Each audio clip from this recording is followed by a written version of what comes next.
I can't believe we're late. None of us were late. I don't know what you're talking about. It's 9:02. That doesn't mean we're late. We were all in the chat before 9. We're late to start. That's not true. Okay.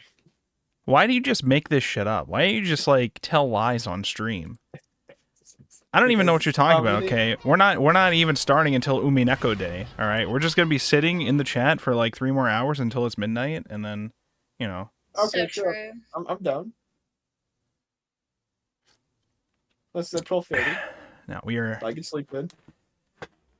We would have been able to move it to Friday if I did not have other plans. Unfortunately, I will not be here Friday night, so we are doing it today. I mean, the day loops over to Friday, so we just gotta be here for 3 hours. Listen, we're technically fine. We're technically fine in Japan. It is in fact October 4th. So, I think this all worked out.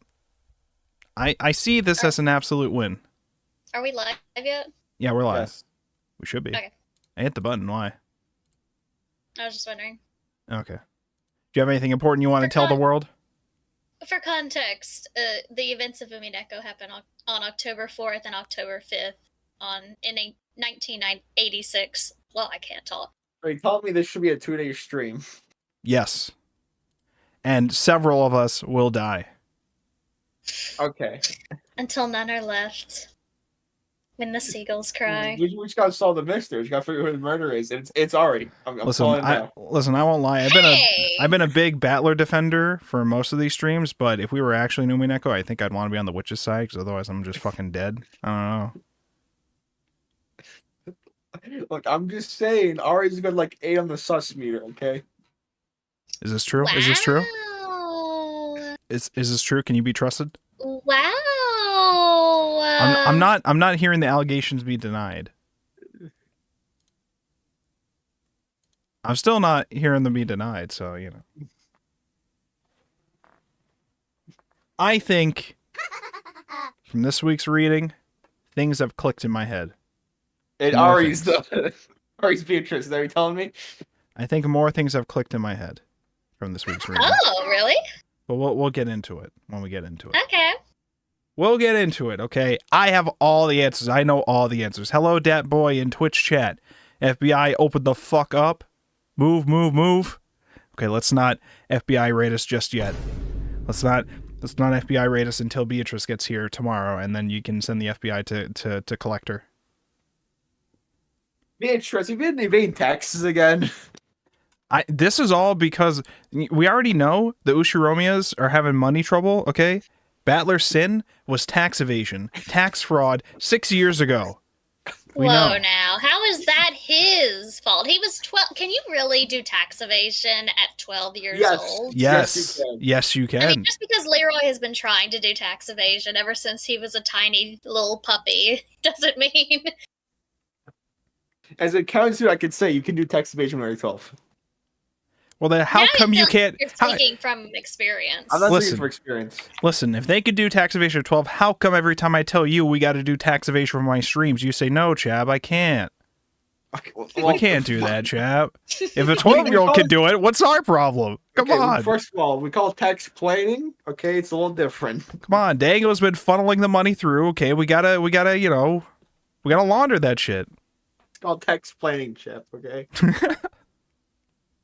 Sounds like excuses. Yeah, and we're planning to evade them. What's the problem?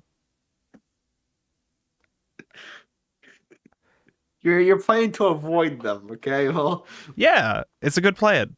Beatrice does pay taxes and Battler commits his tax evasion? What chapters am I missing? This is episode 9 we're talking about, Dapoy. This is episode 9. Beatrice doesn't file taxes. That's Umineko Tsubasa. Yeah. That's the fan disc, basically. Also, I have a question, Ari. What? Where is Beatrice line up on the social media alignment chart? Oh god, I forget what... There was a big one somebody made that I can actually relink now that we've gotten to meet Featherine. Oh boy. Personally, I would say... Oh, it's so hard.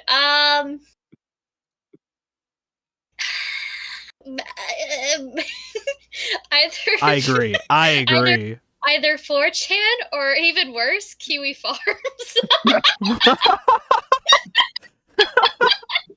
Okay. I just think that would be hilarious. Yeah, to be fair, I thought It's the true, worst though. it It's gets true. was Reddit, but I forgot there was worse options. No, Oh, we yeah. have worse. We have the canceled options. Okay. 4chan's, that's that's kind of the default option for people, but Kiwi Really? Farms. Kiwi Farms. Or maybe even a something awful. Hold on, in what country is it the default? Hold on. Default for terribleness, Okay. Okay, gotcha. Hey, we got someone in Kick Chat actually named Ad Blocked with the ayaya in the chat. How's it going? How's it going? We actually have somebody who could potentially be a real person in that chat. Can you believe it, guys? Holy shit! And he's And blocking our something- ads too. Almost amazing. A year? More than a year? What's what? Listen. We get the most viewers on Kick. Okay, they just don't talk. Don't worry about it. Don't worry about it. The Krees are silent, but yet they deafen every other voice. Now, I'm assuming, this is a bold assumption I know, I'm assuming Turndo will not be here this week. Is this assumption fair to make at this point, do we think? Probably, since you pinged But chap, them, without like- love, it cannot exist. True. We know Andy's not going to be here, but I have not heard from Turndo, so we could probably safely assume Turndo will not be here either. But if he shows up later, he's more than welcome to join in. Okay. Wait, what do you mean we're taking another quick ad break? Twitch. I hate Twitch. I hate Twitch. I hate it so much. When you start the stream, it says ads are about to start in a couple minutes. So I'm like, okay, what if I just press the 3-minute ad button now and just have them start now so we don't have to wait? So I did that, okay? And then I waited for them to end. And then it was like, well, actually, we have all started new starting streams set to mandated. they will always run ads like certain minutes into you streaming, whether or not you trigger them beforehand. So ads are happening and you can't do so. All right, so we gotta wait at least 3 more minutes before we fucking start. Okay. Okay, so let's fill in the time with 3 minutes, and I have the perfect thing. Yeah, what's that? Mhm. That's because I'm here and you're here. Okay. I remember you wanted to record me saying something for the soundboard, and I might as well do it now. Okay. Sure. So we're doing it? I mean, OBS is live, so it is recording. So yes, you are welcome to say this whenever you want. So Okay, get you the kind of woman that will just actually fucking kill you. okay, you gotta back away from your mic a little bit when you do. You can't like get closer. You gotta maintain your volume. It's gotta be the same volume for the soundboard. Okay. Get you the kind of woman that will just actually kill you. There you go. Wait. Get a little bit closer. A little bit closer. My fuck. Okay. Is this good? Are we? Yeah, that's good. Okay. Get you the kind of woman that will just actually kill you. There you go. Okay, perfect. We can grab that later. Make that a soundboard Alright. and see if that's. Let me We'll see if that's a good bit or not. We'll see if that's a good bit. This bit could be hit or miss. We don't know. We'll find out. We'll find out. Man, we got the pretty good meme image though. I mean, we're already done with Chaos Head, but there might be other instances where it's useful. You never know. Of course, there's always. In Danganronpa, that definitely will be useful in Danganronpa. I'll have you know. So once we get to that, don't worry.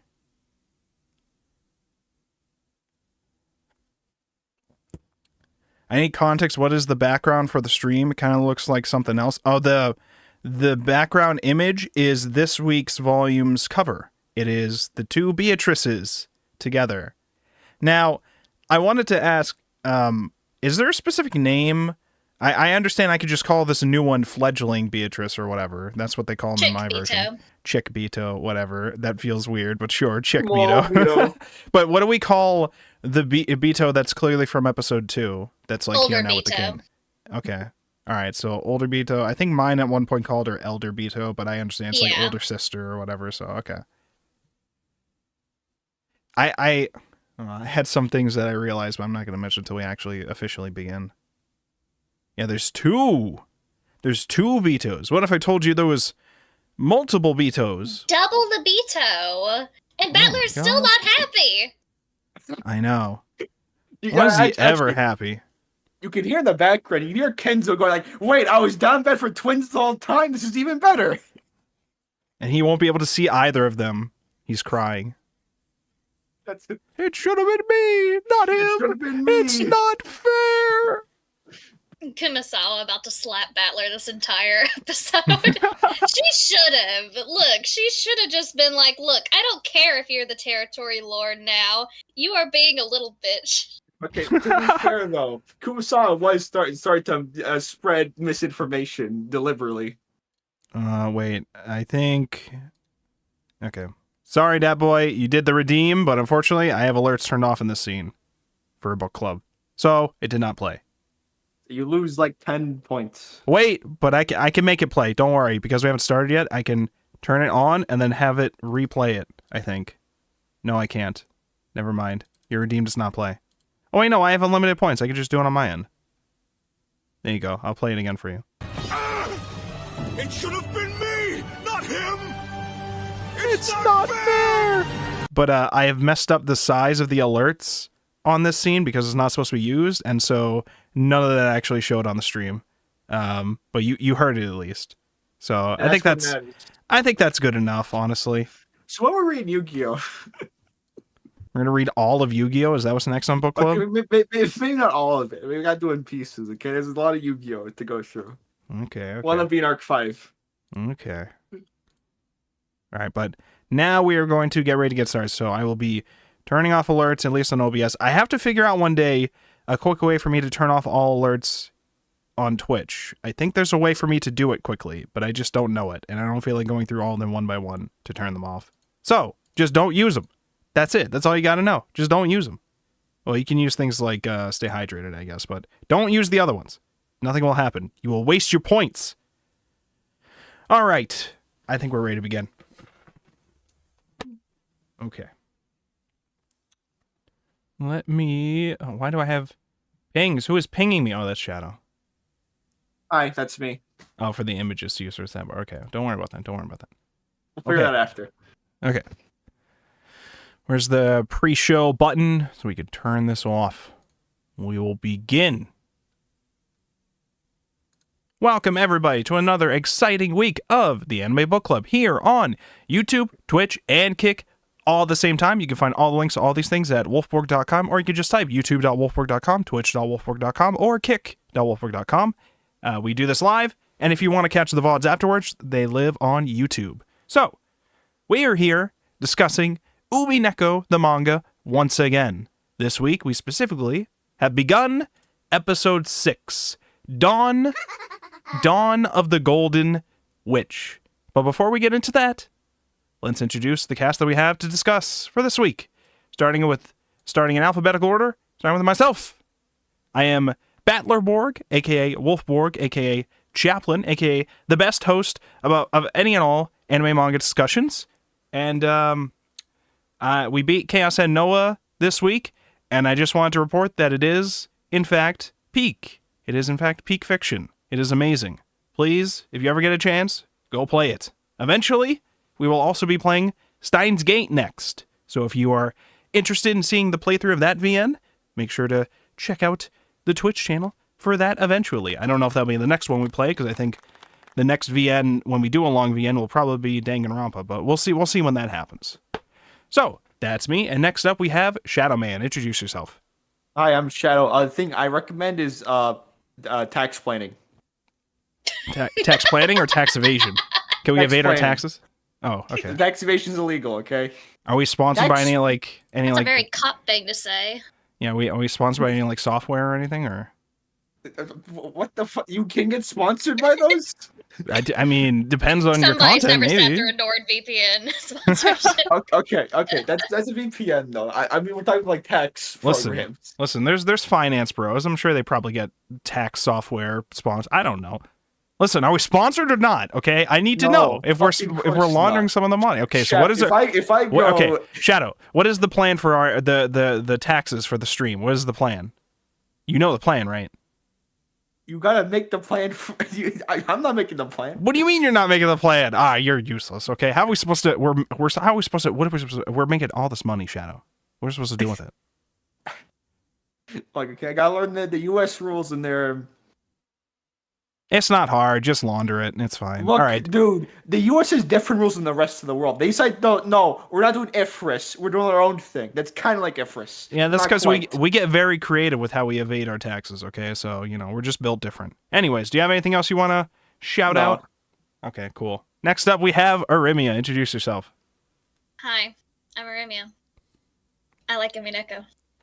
Wow. I'm very normal in amounts. Are you? Oh. Very You normal. look more suspicious now. You're at a 9 on the sus meter, Ari. No, it's very normal. It's very normal. Very normal. Okay. And we do not have Andy this week. Andy was not able to make it, but hopefully they'll be here next week. We'll see about that. So, North Trendo here. So to start us turn to- off, yes. I would like to quote some scripture. Okay. Oh boy, here we go. What is Start your with scripture? Yu-Gi-Oh.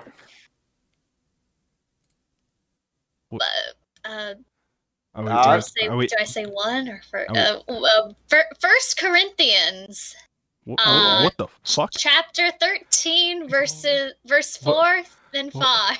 Why do you sound Love is unsure of what you're patient. reading? Love What is going on? kind. I don't know how to read the numbers. Okay, shut up. Wait, we're like Roman numerals here. What's going on here? Shut up. Ooh, Love, what is going love on? is patient. Love is kind. It does not envy. It does not boast. Oh, I see. Okay, I thought you were. Oh, how grand quoting. the power of love is. We live for the love between humans. So, when I was a wee little child in middle A wee little school, witch. reading Umineko way too young, I guess I quoted this You quoted? around my parents. You quoted the opening Either to I episode quoted 6? it or I Paraphrase. I think I drew it. I probably drew it in the margins on one of my drawings, and my mom saw it, and she was like, "Oh, let me show you something." And she brings me over. She pulls out the Well, the Bible. Bible. and flips, Yo, if you like Umineko, you're gonna love this shit. and she flips to this, and she's like, "Look, here you go." And I'm just like, I hate every second of this. I can't tell her. These Oh, are love no. demons. Oh no. So Umineko episode 6 introduces us to 2 new characters, Zepar Yes. and Furfur. As Yep. if there wasn't enough already. So these 2 characters are special. They do not. It does not say it in the manga quite yet, but it's one of the things that you can find out pretty early on if you check the tips section in the visual novel, which is basically the character bios. It's basically just a way to check who is dead and how they died or whatever, but it also gives you a little blurb on each character. Zepar and Furfur are, I forget if they're just siblings or if they're twins, but they're basically they are male and female. So one of them is male and one of them is female, and you don't know which is which, and that is their whole thing. Have Okay. fun. They're the demons of love. One of them is male and one of them is female. And Alright, there so are then that's- two new characters that Battler has brought in because now Battler is our territory lord and game master. Yay! And they're introduced to us in the manga during a wedding ceremony. Battler Yes. isn't doing too good. Between Let's be- Battler and I think Erica? Was that who was Yes. getting married? Oh boy. Yeah, And isn't Battler doing is too not good. does not look like he's having a good time, and Erica looks like I won in the end, so now we're getting married. I didn't realize these were the stakes that were going on here. Being during marriage. You know? So That is one thing I don't like in fiction. That is a little quirk I guess I don't like is when it's especially something you see in shonen a lot where you have the main character triumph finally after so many struggles, and they finally attain a new level, a new height, and then next chapter immediately something even worse hits them, and it's can we not just savor this moment No, for sorry. more than Look, half a chapter, A please? happy Battler is a bad Battler. okay, But he's not anyway. allowed. He's not allowed to be happy. This is That a was a no little- fun zone. was a little foreshadowing of the future wedding between Yeah. Battler and Erica. Yeah. The results are unknown though. I feel like something's going to happen. Maybe. What makes you think that? You think they're gonna get married? Okay, Well, yeah, they're happily like, ever something's going to after? happen. Listen, it went so well last time at the beginning of last episode when Erica said, "It's Natsuhi, you're the culprit." Yeah, that went well too. You know that. That You one- happened. went don't well. ship Erica Battler? You don't ship Erica Battler? You Listen, think Battler I doesn't use chopsticks? listen. Okay, crazy Erica and like comatose Battler. Okay, he's I mean, like not checked wrong. out. He's mentally checked out, and Erica's just like laughing, He's like not I doing win, good. I win, I win. Listen, it'll be fine. I feel like an they're. interesting pair. I feel like they would live happily ever after for all of like 3 days. Until Battler's just like, I'm leaving. But by that, I mean like he just slowly walks Seven. out. And then Erica's like, no, you're not. And then throws chopsticks at him or some shit. I don't know. Anyways, Zephyr and Furfur are not the only. Zephyr and Furfur are not the only new character that we get. We also yeah. get. Let me see if I pronounce this right. Toya Hachijo. Is this correct? Does it sound about right? Sure. It's Right. Featherine. Yeah, I know. There's like two names. Okay, I Yeah, was gonna get to the second one. If you would let me, give me a moment. God damn it. Okay. No. So you have No, we're Featherine. writing Shep, sorry. You have Featherine, aka Toya Hachijo, who is introduced to us at first as a person interacting with our old friends Anje Bungo Stray Dogs. and Bungo Stray Dogs guy. Amakusa. Who The best character. the manga was obviously listening to our podcast, and I think that they very quickly made sure we knew his name was Amakusa. But I'm still just gonna call him Bungo Stray Dogs. Man. I'm sorry, that's just how it works. Okay, we've made that the bit, so we got to go with it. Anyways, we have this new character introduced, and a very interesting concept introduced along with her. I think the idea that the bottles with the notes of the different episodes describing them, that many of them could essentially just be fan fiction writings. Fanfic within Yeah, so fanfic. This is insane. Specifically to remind y'all, episode 1 ends saying that all of the events are a transcription of Yes. what Maria had written and sent out in a bottle Yep. that was later received after the events. Yes, which So- Anjay confirmed that one was written at least with the handwriting of the same as Ito. what is in the what is the same handwriting in what is it, Maria's diary, which had Yes. Bito's writing at some point. So they know that this is Bito's handwriting at the very least. And when we say the events of episode 1, that means all of Battler and stuff, like trying to figure out the witch, and then episode 2 as well. Him battling against Bito is written in these bottles. Yes.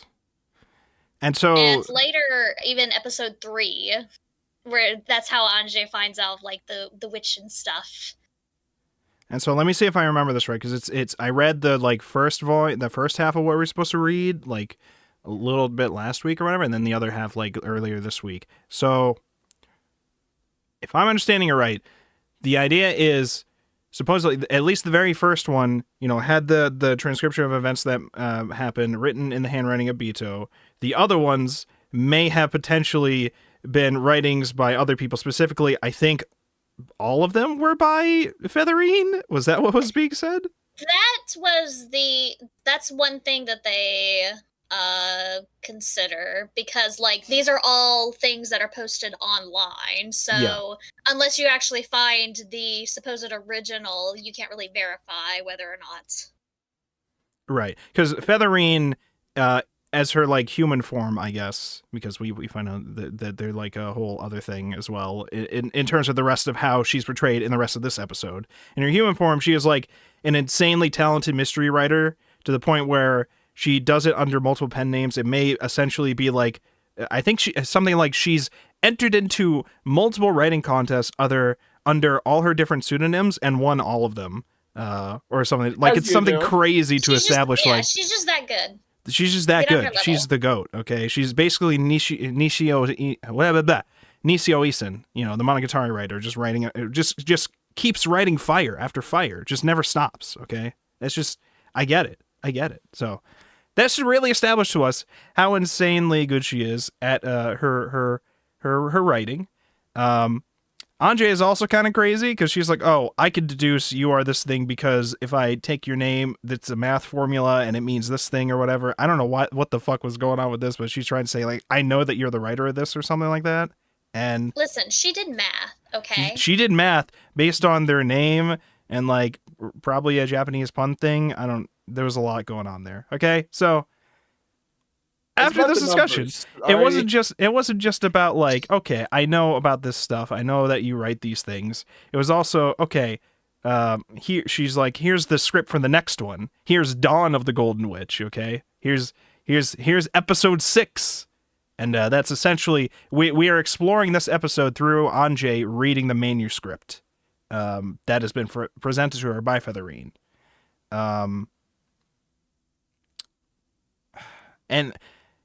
So essentially, in a way, Battler's supposed to be the game master now, but we are experiencing it through Anjay reading about him being the game master. Is my understanding of this correct? One thing to note, though, is that Anjay finds Hachijo, Featherine, whatever, because she found End of the Golden Witch, so episode 5. All of that with Erica, all of that detailed in a bottle, and Anjay deduced that was written by Featherine, and that's why she sought her out. I see. She's like, I don't really, this episode, I know you wrote it. I don't really appreciate you killing off my family like this and making up random OCs and stuff. It's kind of fucked up. About my family? What the fuck? Listen, it's fucked up. But also, your writing is this fire, bro. So specifically, like, in the context of 1986, they're saying that all of episode 5 was written by Featherine. Okay. Featherine, of course, is the witch version of Hachijo, which may or may not exist because obviously witch is fantasy stuff, but I'm just going to call her Featherine. Wow. Okay, so we have this understanding of this new character, how we're presented with the events of episode 6. And then when we get into the events of episode 6, we immediately see a new Bito being born. This is, my version described her as fledgling Bito. I think you said yours described her as chick Bito, I think. Yeah, that's the VN translation. Okay, so we basically get like a baby Bito who's like Beatrice in form, but essentially has just been born, so has none of the memories or experiences that the Bito we know would have had. And this very much upsets Battler, because Battler was trying to recreate Beatrice as he knew her, and this is not Beatrice as he knew her, and he is very upset at her existence being like this as a result. Beatrice is like calling her father because he's like her creator and all that in this instance, and she's like doesn't know why he is upset with her. And the whole time, that whole interaction, that whole relationship between the two throughout this week's reading, I was screaming to myself, I was right all along, okay? I understand things, okay? Oh, you do? All right, well, first of all, Battler, throughout this whole episode, throughout this week at least, through the first 2 volumes we read so far, is walking around in the cape that he's got now, because he's the Endless Warlock now or something like that. The he's Game the Master. Endless Witch, basically, yeah. Yeah.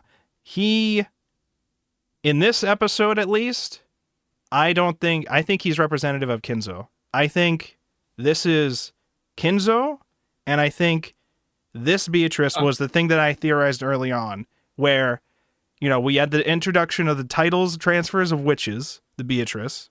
We had a past Beatrice that Rosa claims existed and died, and now we have this like interaction with like this character who's like looking to Battler like a father, Battler being Kinzo in this case, and being like, why do you hate me because I'm not like my mother or whatever? I'm not like the old Beatrice. My theory that I had stated early on was something to the effect of Beatrice or some entity that could represent Beatrice, maybe not in name or whatever, but Kinzo probably had a mistress at some point on the island, which we had hints of because, the secret mansion and like supplies being dropped off to it, and then they suddenly stopped when supposedly Beatrice died. But supposedly the title transferred, as in a new Beatrice, might have been born. And Kinzo may have been raising this child to essentially be like Beatrice, or found a girl who looked sort of like Beatrice and was trying to make her like Beatrice, but she's not ever going to be like Beatrice because she does not have the memories or experience of the old Beatrice. That was the theory I had earlier. I don't know if this is 100%, but I am definitely getting all these vibes with like the further and further we go into this, okay?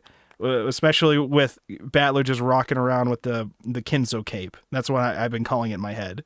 Okay, he's just rocking with the Kinzo cape now. He stole his drip, Chet. So I know this episode's tried to show me Battler doing these things, but I had supporting evidence while I was reading too. I took screenshots on my tablet, but I don't know how to get them anymore because I have not gotten used to how to pull screenshots out of my tablet or whatever. But a couple of them were like Anjay reading scenes of Battler being mean to Beatrice, and Anjay being like, "Why do I feel uncomfortable with his attitude?" And I'm just like, oh, it's because he's misogynistic. He's being like misogynistic right now. He's Kinzo because he's Kinzo. He's being misogynistic right now. Like, and I think I had a couple other instances here of this. that the only way Battler can be misogynist, the only way he can be misogynistic is if he is taking after Kinzo. It's inherited, okay? Much like his title. I want to see if I can find the screenshots that I took. Oh, well, Wait, one of take the Kinzo title. You become misogynistic. True. So, okay, that was one of the things I was kind of in my head the whole time with that kind of mindset. Okay, I had another thing too, but I don't want to get into it just yet until we start talking about some other details. So, so that was one thing. We had the whole different relationships going on between fledgling Beatrice and Game Master Battler, and Erica, I think, had a couple instances in this volume where she's basically trying to debate people and just prove that she's right, and everybody's like, okay, you win, I guess, and then they just leave the room. Oh yeah, we had the Maria debate. We had a whole ass Mario debate. I was like, what is going on? Erica is just like, okay, we're just gonna hang out. Witches are bullshit. Maria's like, ooh, Beatrice is real. And then Erica's like, oh yeah, you little shit, I'll prove you wrong right now. It is so funny in the VN because they just like slam the backgrounds into place and like throw the clothes on them, and they both have like the hugely angry faces. They go into the whole yelling like at each other. They go into like fantasy battle mode. Maria's trying to represent the witches, being like, Beatrice made candy appear in this cup. It was an empty cup put on the table, and then when she lifted it up, there was candy inside of it. How did that even happen? And Erica's like, you had your eyes closed. Of course, she just put it under while you had your eyes closed. That was it. No, that's not what happened. No, and like Erica's right. That's probably what happened. But everybody in the room's like, I think that's actually shown later. I think everybody in the room's just like, bro, what are you doing? What is wrong with you? You're making Maria cry for like no reason. I was replacing the whole argument with Erica trying to like prove to Maria that Santa's not real. That's what I was replacing in my head with how childish the scene was being. It's like in my head. Actually, I'll mention this after when you're done. Okay. But no, I mean that was pretty much like the bulk of it, because like it was a whole back and forth where it was just Erica trying to just be a smartass and prove how good she is at detective work to a child who is very clearly just making up things and having her own fun and is just a child. And Erica's like, well, but it's okay. I'm a child too. And it's like, okay, but you know, this is why no one wants to play with you. And then I think literally everybody in the room just leaves the room. Yeah. So, Erica can be funny, but also, bro, what are you doing? This is a child. Who cares? I don't. But you bring up the chopsticks. You bring up. Oh yeah, we had riddles before that. Before the Maria debate, there was like riddles or like the puzzles. Cheese riddle. There was the cheese riddle was you have like a slice of cheese, you cut it, and now you have 2 pieces of cheese. What's the least amount of cuts you need to have? What was it? 8 pieces of cheese or something like that? And people have their different answers for it. They're like, well, obviously, I think somebody said, oh, you just cut it 4 times, right? Because half and half and half. No.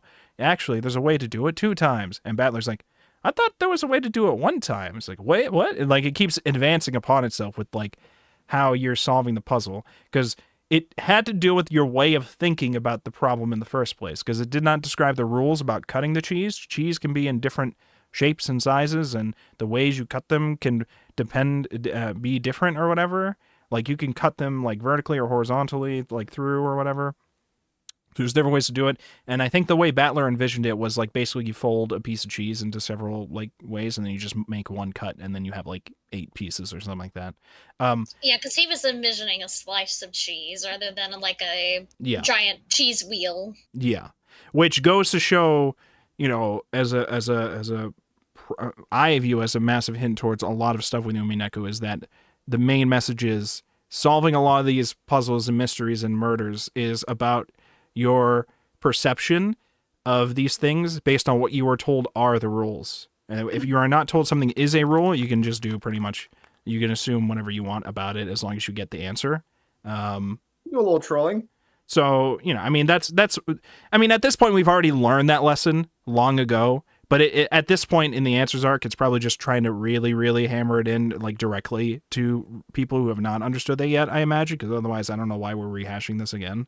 But it's like a concept that, like, is very clearly one of the main points of trying to get people to be able to solve the mystery at this point, is just telling you, hey, the things that you're seeing might actually be what are happening, or might actually, you know, you have not been actually told that it is this way yet, so maybe you shouldn't assume that it's that way, like, things like that.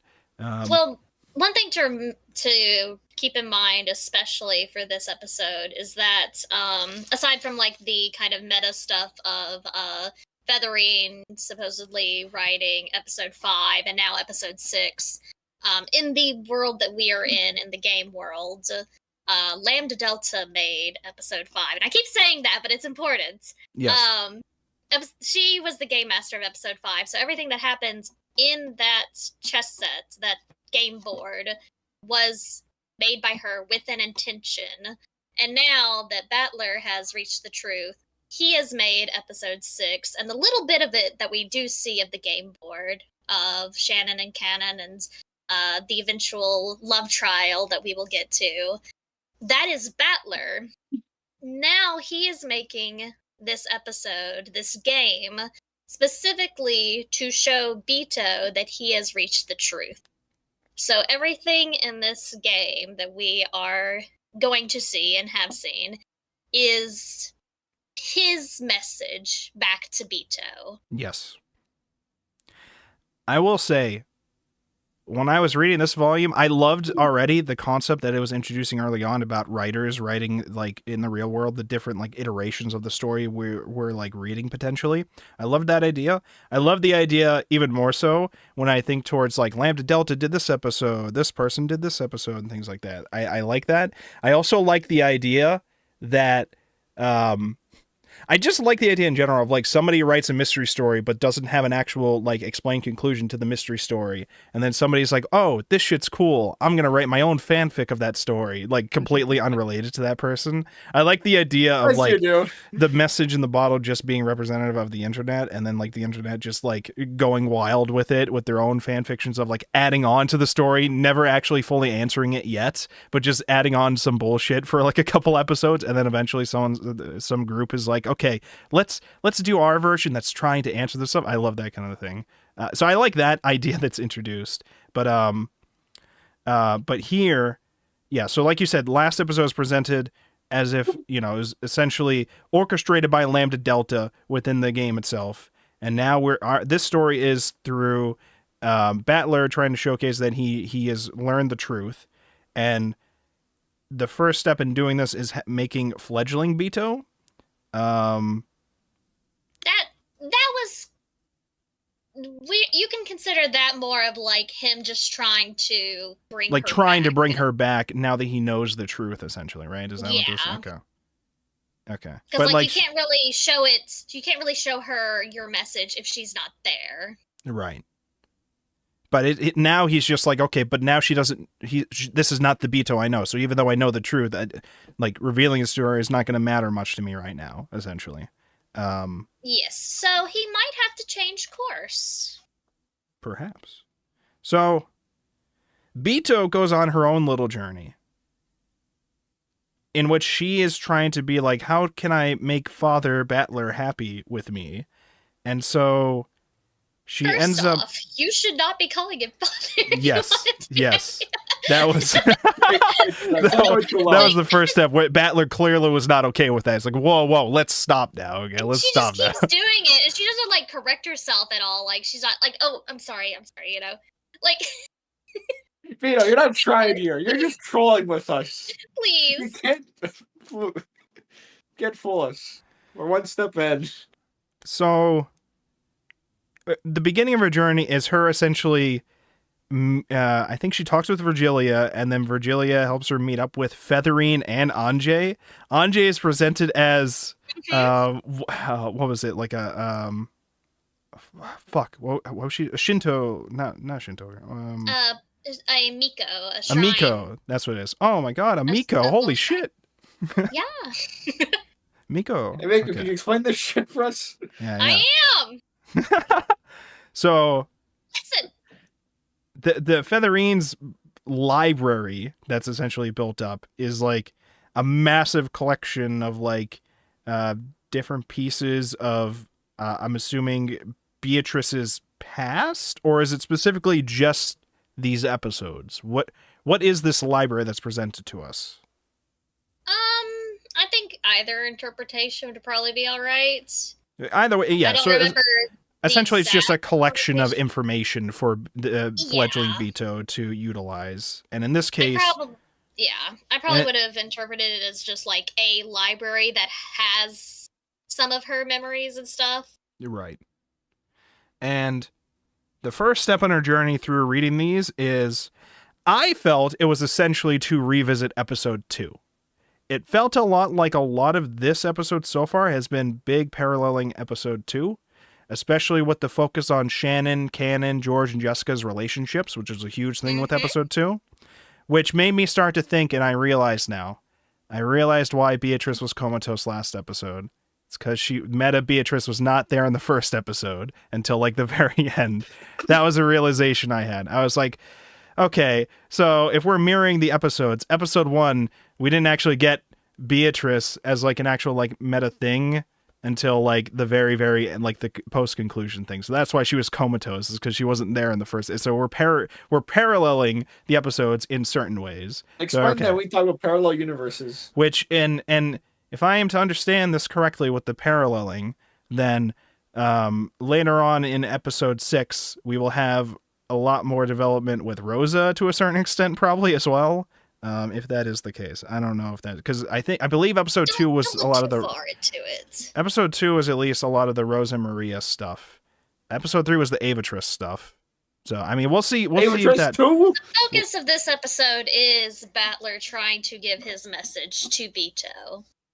So Well, whatever we see is part of that message to Bito. Wow. And for some reason that includes a lot of the two relationships that we've seen. So Man, what are you trying to tell me here? And also Zepar and Peter are specifically part of the game board that he created. So I had a whole bunch of other realizations, I think, as I'm reading this episode too, specifically related to probably Shannon. Okay, where do we go with Where that? we I'm trying to make sure I get the order of like things that happened for us to discuss correct here. So once we get through Beatrice getting ready to go on her journey, we essentially actually start the events of episode 6. We start to see like what actually is happening at the mansion, and there's like discussions about the legend of the witch, and Erica's trying to be like, actually, that's all just legends, and people saying like windows were open or whatever. It's probably either didn't happen, or the servants are just bad at their job, or they just left it open as a prank. But witches aren't real. None of this shit's real. And then the Maria argument happens, but that's a whole other thing. But The whole other thing. Shannon, okay, first of all, Shannon has a seed where I can only describe it as she's fucking canon. I don't know what's going on with that. Whoa. She's just pinning him down. That's the version we're being shown. Yeah. She's rubbing her tits in his face. Yeah. Yes. Okay, I understand. That's the omake at the end. So that's. I mean, that's what I saw in the scene too. I don't know. She was like pinning him down on the bed. I think you posted the bed. There's like clearly a second bed right next to them with like a ton of space, and they're clearly just on top of each other. So I don't know. That on stream. That is position is so funny to me. Wait, where is it? It was like higher up. I'll find it. I was like, It's from another angle. Like it looks so weird. Yeah. Look at how much space they have. Look at how big that other bed is. Okay. How did she do the sheets? Like there's no room between those beds. So there's plenty of what you gotta do there's is you plenty gotta of move the space. bed and then you put it back after you're fixed. Okay, it's a very advanced trick. So there's plenty of space. If Shannon wants to sit beside or whatever, and she's pinning him down and discussing so she's specifically discussing me and George are going to be a thing. Are you pursuing Jessica Cannon? Why aren't you pursuing Cannon? Why aren't you pursuing Jessica? And I'm just like, what is happening here? And I'm like, I'm not. So at first I thought to myself with her like pinning him down or whatever, I'm like, okay, do they have a thing going on? But now I'm thinking like, okay, are they just scheming together, or is she like tricking him into like getting something going with Jessica for a thing later on? So, but I kept trying to think, okay, I was like, I don't know where I'm at with Shannon anymore. I feel like that scene and some other events later on, I think I took a screenshot on one of them, makes me highly sus of Shannon, at least for this episode. I don't know if for other episodes, potentially for some other episodes when I thought back to some other events in some other episodes. But I kept trying to think back, and I was like, I don't know. How do I word this? It's sus. Okay, I'm getting the Among Us sus vibes now. From speaking Shannon. of, actually, at one point, George says Among Us. That's true. He does. So I think that's basically evidence. Case closed. I think we can move on to this. Umineko solved. That's it. I mean, okay. So Valor's trans, and I'm getting vibes already from this episode that Shannon and Cannon have convinced Jessica and George into murdering members of the family with them, especially towards the thing that we hear towards the end. I hadn't even read that bit towards the end about the trial that they apparently have to go through before I was starting to think that. And now I think once I read that, I was like convinced, like, okay, so Shannon and Cannon at some point have probably convinced these two to murder people so that they can all leave. And I don't know if they plan to take money or whatever, but they plan to murder several of them for whatever reason. That's how they get the gold. So that they could essentially leave, I guess, together. And this is all Battler's idea. This is all Battler's idea, which is presented as the truth of the events happening. So, and not necessarily the truth of what happened, but rather this is his way of saying to Vito that he understands the truth of her. And so not the events that happened, exactly. So let me extend that. Because an important clue towards me being sus had to deal with George being sus, or not being sus. George the way he is. We have a whole confession scene where George is talking to Shannon. George being an incel? Yeah. Yeah. George was essentially like, growing up, I was told to be a gentleman to all the ladies, be very nice, very cordial, and I did. Meanwhile, Battler and Jessica were just like barbarians, essentially. Like they were just rude as fuck, just doing whatever the fuck they care about. So he's saying this, and then he's like, so years later I realized I just became a pushover to women, and Jessica and Battler became far more interesting for people. people, and then like literally Jessica and all the maids would talk to like Battler instead of me. So I started to hate women. Essentially, no, I don't think he said that, but it felt like he was just like he said like when they were younger, like Jessica and Bella are getting no girlfriends or boyfriends. That's not happening. Yeah, he was like, there's no shot. And then so specifically, I did notice ahead of time. I think I had noticed the I was like, who are these two characters that are they had a panel showing young Battler talking with young Shannon, young Jessica, and two other servants who were oddly detailed. So I'm like, okay, who are these? Were these the with all due respect girls? Sin? Were these the with all due respect girls, or are these the Zepar Furfur like people that we know later on? Who are these two people? I don't remember who they were now. I think I took a photo of it because I was trying to figure out who those two are, because I could definitely tell with the amount of detail they were oddly given. It's probably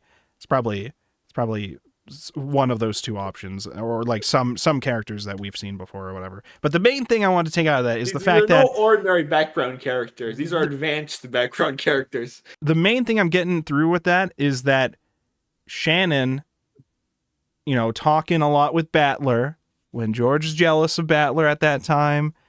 And I don't think I mentioned this, was it last week's episodes?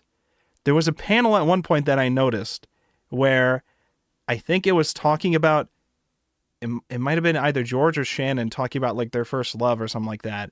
And then it showed Battler as one of them said it, I think. And I think I was like, oh, so was there like a thing going on between Shannon and Battler at some point? And I don't remember what that was, but I remember there was like something that made me like, so essentially I feel like we were given the hints this episode, especially that Battler and Shannon, I don't know if they had a thing specifically, but I feel like it might have been something big on Shannon's end at least. And I feel like this might be something important. So like, I don't know if it was something, because we're presented to Battler's thing, his sin, as like a sin that he forgot. I don't know if I would go so far as to say like Shannon is Beatrice or whatever, but I feel like something was happening there that is probably very crucial either towards the sin that he committed or something else. I don't know for sure, but I'm putting it on the sus meter. I'm putting this on the sus meter here. Wait, hold on. Quick question. When did this sin happen? Because I know it's 6 years before the event. When this happened? So yes, so that was the other DSO too. I was noticing the years. The big thing I was noticing about the years was we had several mentions, or maybe not several, at least one mention in this time. But then I've been looking through episode 1 again recently because I'm playing a Call of Cthulhu campaign based on Umineko. And the thing that I was noticing again, and I think it purposely was reminding us of this in this episode, the epitaph and the portrait were made 2 years ago. And now we have the understanding that Kinzo has been dead, I think, for 2 years. So now I'm starting to think, I don't know if Kinzo had anything to do with that fucking thing. At all. Because he might have been dead already. So I'm having these thoughts in my head now. I'm having these realizations now. Okay, I think I'm cooking. Whether or not I'm cooking up a gourmet meal or I'm making like kid cuisine, I don't know. But I feel like I'm cooking. I'm cooking something. Hold on. What's kid in my cuisine? head at least? Kid cuisine is like a generic whatever like frozen dinner thing. It's like it's basic. It's very basic. Don't worry about it. Okay. Okay. Don't worry about it. I'm worried. It's my middle name, Chef. If you look up He's kid cuisine, forgetting. you'll see an image of kid cuisine, and you'll be like, "Oh, okay, so that's what." Like, if I'm comparing that to like gourmet food or whatever, that's the joke I'm making here. So, anyways, so I feel like Shannon I have on the major sus meter now. I have her on the major. Now, the other thing, I forget if I read this in this episode or if it was when I was rereading episode 1. Some of these servants only started working here 2 years ago as well. Goda, I think, only started working here 2 years ago. I don't remember if Cannon did, but I know Cannon was new for Battler to meet at least, I think. Yes. Because Cannon started not 2 years ago, I think, but he was new since Battler has been to this island. So essentially, he is still in that same area of, it doesn't really matter, but this is his first time meeting.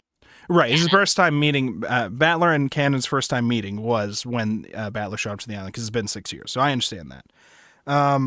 So now, when I'm looking at this, in my head, I'm having the sus meter going on Shannon. I don't know if necessarily Cannon is maliciously involved or if he is being manipulated by Shannon. That's the one detail that I'm not sure of at this point, because at this point, I especially with the whole her pinning him down and trying to be like, why aren't you hitting on Jessica? And like, she seems like she's really, really, really, really pushing for Cannon and Jessica to be a thing, to in some way set up them trying to convince George and Jessica to help them commit murder on the island, which is made very explicit towards the end when they literally meet Zepar and Furfur and they say, you have to kill Zepar. It's a whole thing later on. There's some other details I think we should go into probably before we get there, maybe. Although I don't really know how much more detail. There's one detail I mentioned from like a previous episode. What's that? Okay, so in episode, this is 6, right?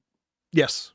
Okay, so in episode 5, Natsu mentioned the only person who knows that my favorite season is fall is Shannon. Shannon, because she said it. I was thinking about that, and I normally that would make you think that, but also the way that scene was set up, that doesn't necessarily help narrow it down, because again, I know with that trick, it's very the first thing that comes to like my mind is just, okay, if you're asking somebody a question that only has 4 answers and you really want to shock them, you just put one of each of the answers in the room. Just 4 answers are in the room. And then you just say, look underneath the thing that you just said. Oh my God, it's the thing you just said. Like, it's... That's still pretty funny. Because I didn't even think of that. Like, it is like one of the easiest like things, I think. So immediately my brain went to that. And I was like, why is Natsu freaking the fuck out over that? Jesus Christ.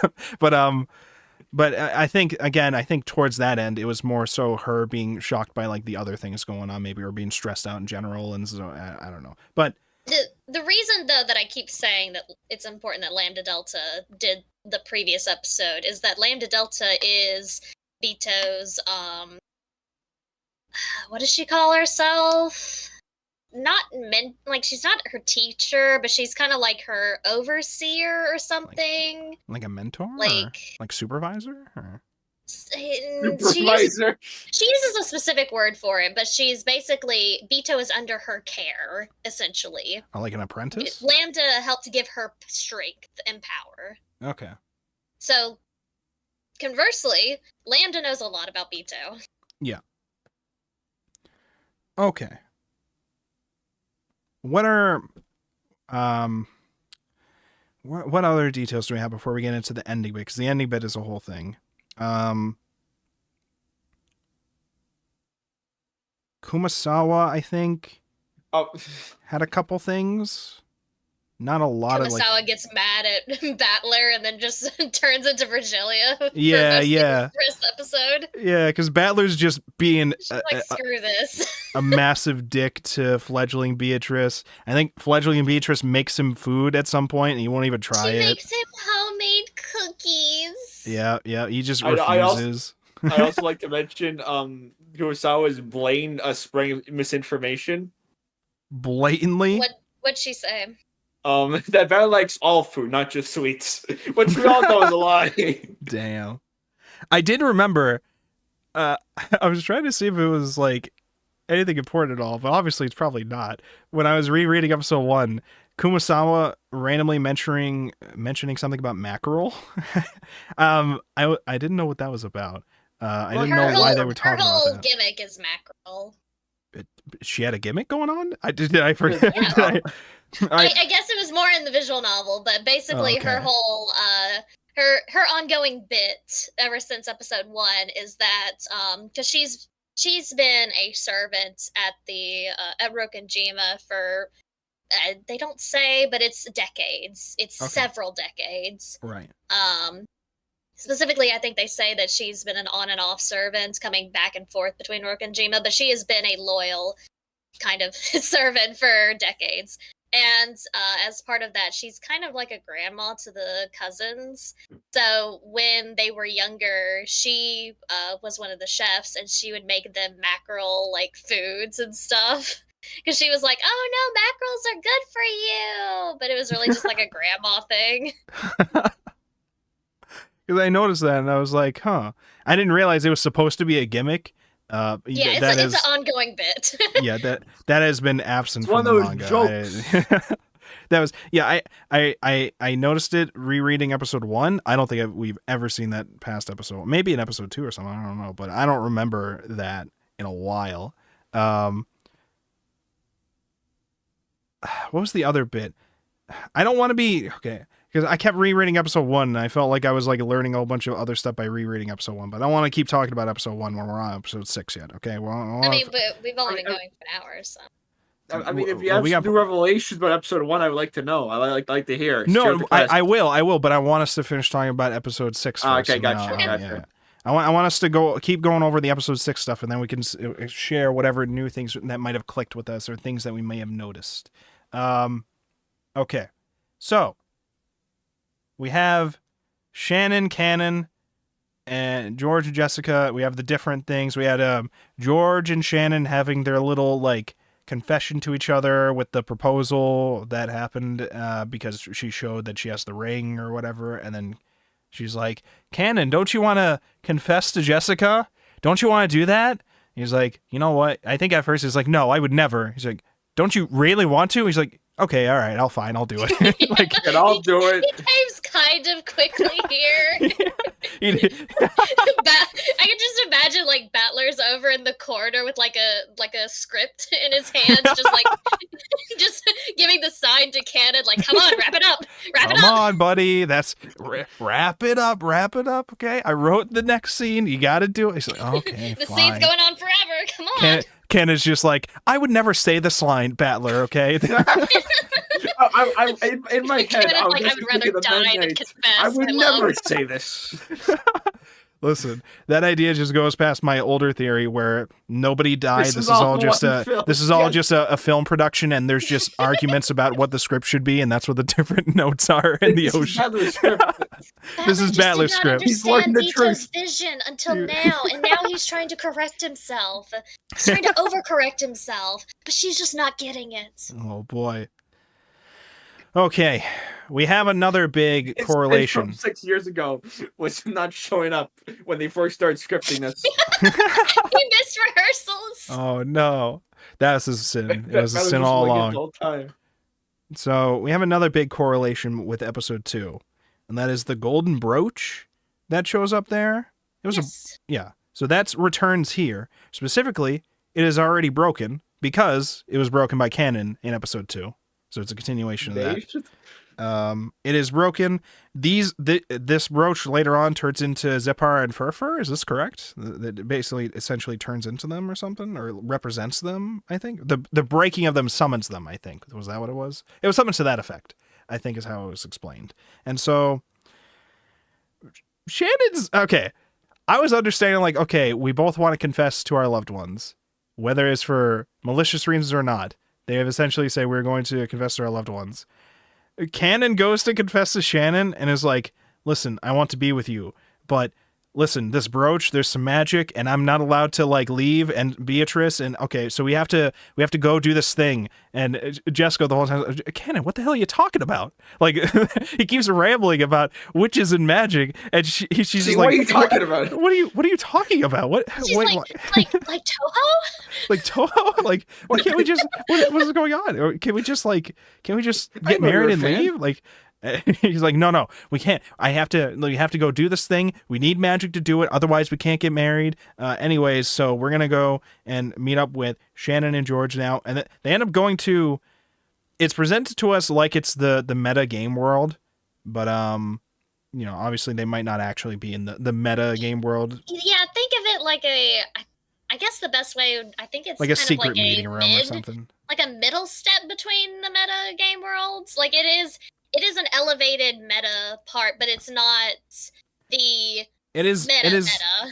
In my head, it's essentially meta in terms of these are, because I'm already sus of these characters now, it is meta in terms of these are probably the ones orchestrating the murders that are about to happen. And so they are meta in terms of they are going to be meta looking at the events of the mansion in terms of this kind of stuff. Is how it was going in my head. But they are not meta in terms of like the presentation of the game itself or like the story itself that we're seeing, the episode itself. So it's like in between in that kind of sense. It was what's going on in my head with that.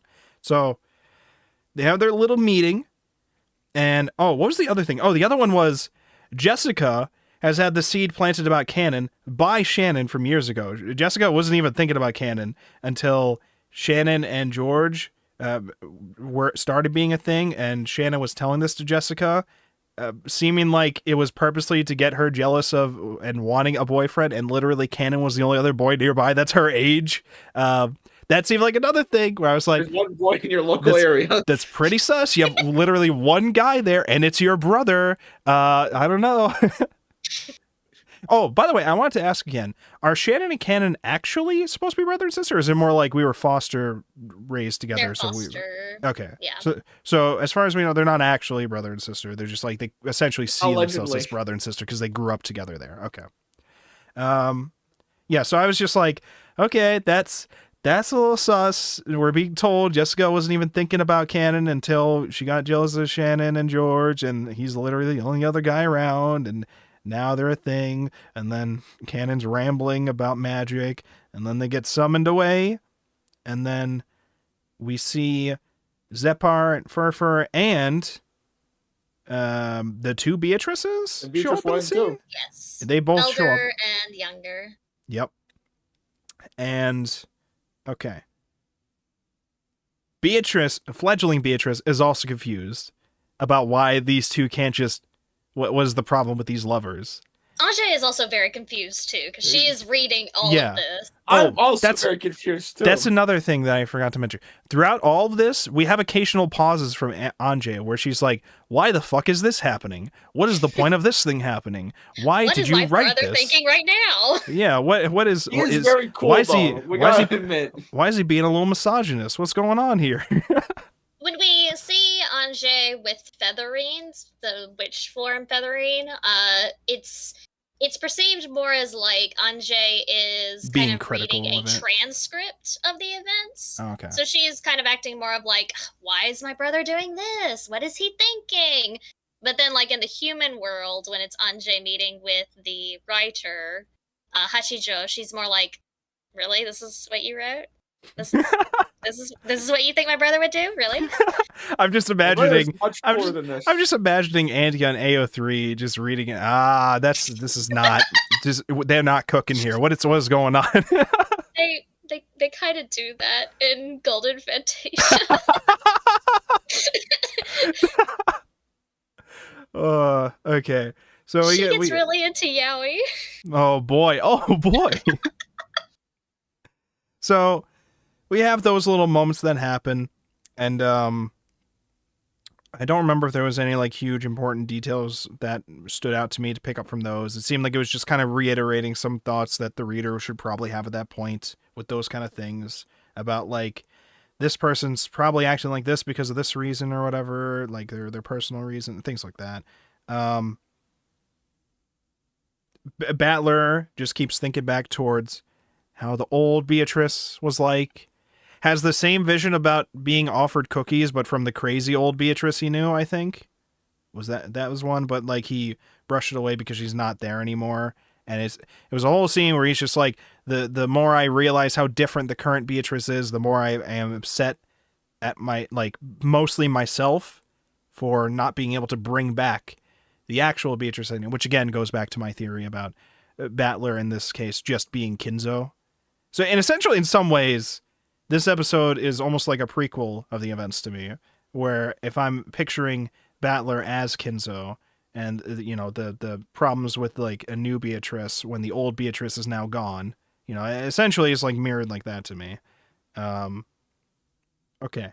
So then Zepar, Furfur, they show up and they're both like crazy explaining like the whole situation for that. George and Jessica are just like, what the hell is going on? Jessica more so. George is immediately almost like, oh, I gotta kill someone? When? What time? What?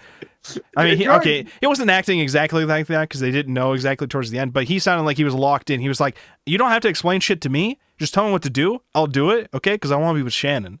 I don't give a fuck what we got to do. Let's just get going with this. Even if it means, I have to defeat Jessica. Because they make a whole deal. They make a whole deal saying, okay, you each have your own relationships. However, only one of your relationships will actually be able to survive. One of you gets to have the relationship, but the other couple will never become a thing. For whatever reason, this is a thing. And so they say to do this, we have to have a trial, which involves killing people. So they have to start killing people. Specifically, they say, the price for your love to Shannon, who can you kill on this island? We're starting with you, George. Anyone life is valid. Sacrifice for the trial. So they each have to offer up sacrifices, and George is up first. And if George is up first, and if George is the one who, kills 6 people, bro just goes crazy. Bro rolled bad dice. He's like, okay, I gotta kill 6 fucking people to start. All right, well, probably not killing mom and dad. Probably no, he's killing them. What are you talking about? He's definitely gonna I can't, so we already got 4 people eliminated from the choices because Shannon, Cannon, George, and Jessica are not going to be the options. Although I didn't hear in the rules that Jessica couldn't be an option. Maybe she could kill her or Cannon, and the problem is solved. Battler in the corner who's still holding the script and goes, "You're out, buddy." Here we go. So, okay. Let's assume they can't kill any of those 4. Then he's probably not going to kill his parents. So what do you mean probably not? I say probably. I mean, I would like to assume he's not that much of a psychopath. Okay, but I've been sus of him in the past, so I don't know. I mean, he wasn't in his love. He's going to kill an actual saint. Okay. Maybe he turned out to not. Maybe he turns out to have a lot of animosity towards Ava, which would be understandable in some ways, seeming as how psychotically she seemed to treat Anjay, so perhaps she might have also raised George in a similar kind of fucked up way. I don't know. I can't imagine him hating Hideyoshi that much. No. In order for I can't imagine anyone hating Hideyoshi. The sweetest man on earth, okay? Oh, that's no. the sacrifice. That's to really prove yourself, yeah, okay. So if we eliminate those 6 and options... Sagataro. If I assume we eliminate those 6 options, then we have 14 other options to choose from, and you gotta kill 6 of them. Wait, 14 other options. You got rid of 6. Hold on. I'm sorry, we're starting with 17, not 18. No, you said... It would have been 12. It would have been 12. But... It would have been 12. Well, yeah, but we assume that they can't kill Erica. That's kind of it's a bold assumption I'm making, but if he does kill her, it won't matter towards things. I'd imagine he can't kill Erica. I actually don't know what the rules of that are. I'd imagine they can't, but I have no idea how that works with Erica. That would be so funny if Battler kills Erica? All right, witches are real, guys. Beatrice comes to life. We don't have to do anything anymore. We killed the detective. That should be the first thing, though. Honestly, a detective shows up to the island. That should be your first target.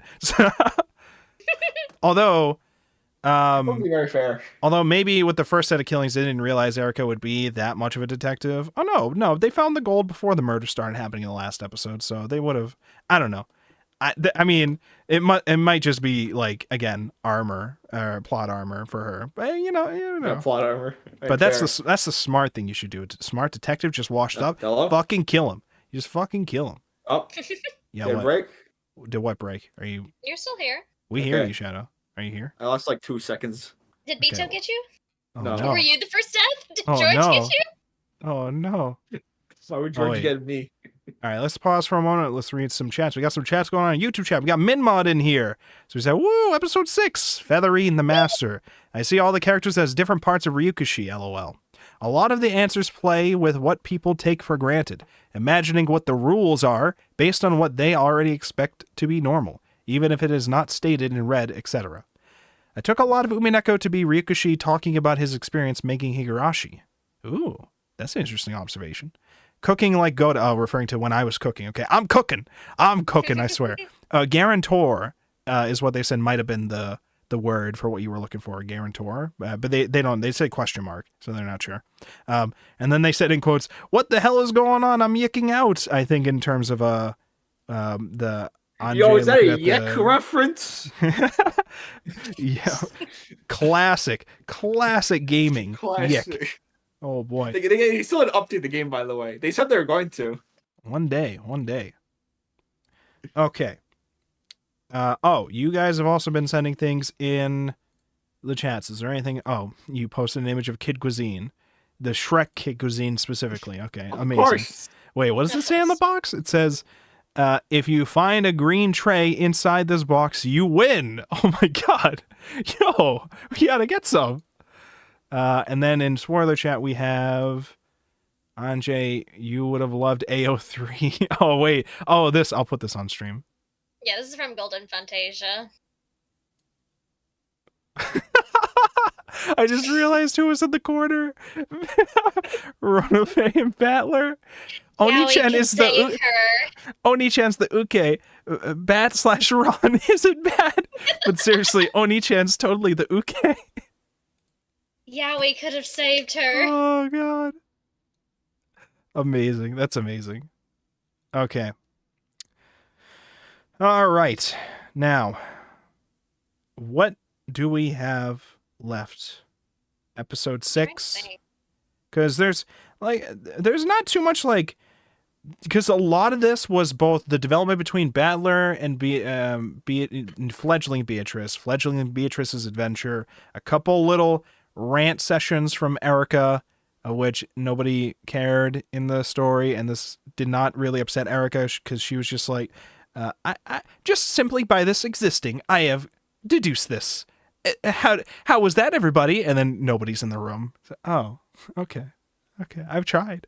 I'm doing what I'm supposed to. I'm the detective. I'm doing my detective things. But it's like, in a way, at this point, it's like trying to present to the reader, okay, perhaps you have solved the mystery. Perhaps you are able to solve the mystery at this point. Perhaps you're able to distill the illusion.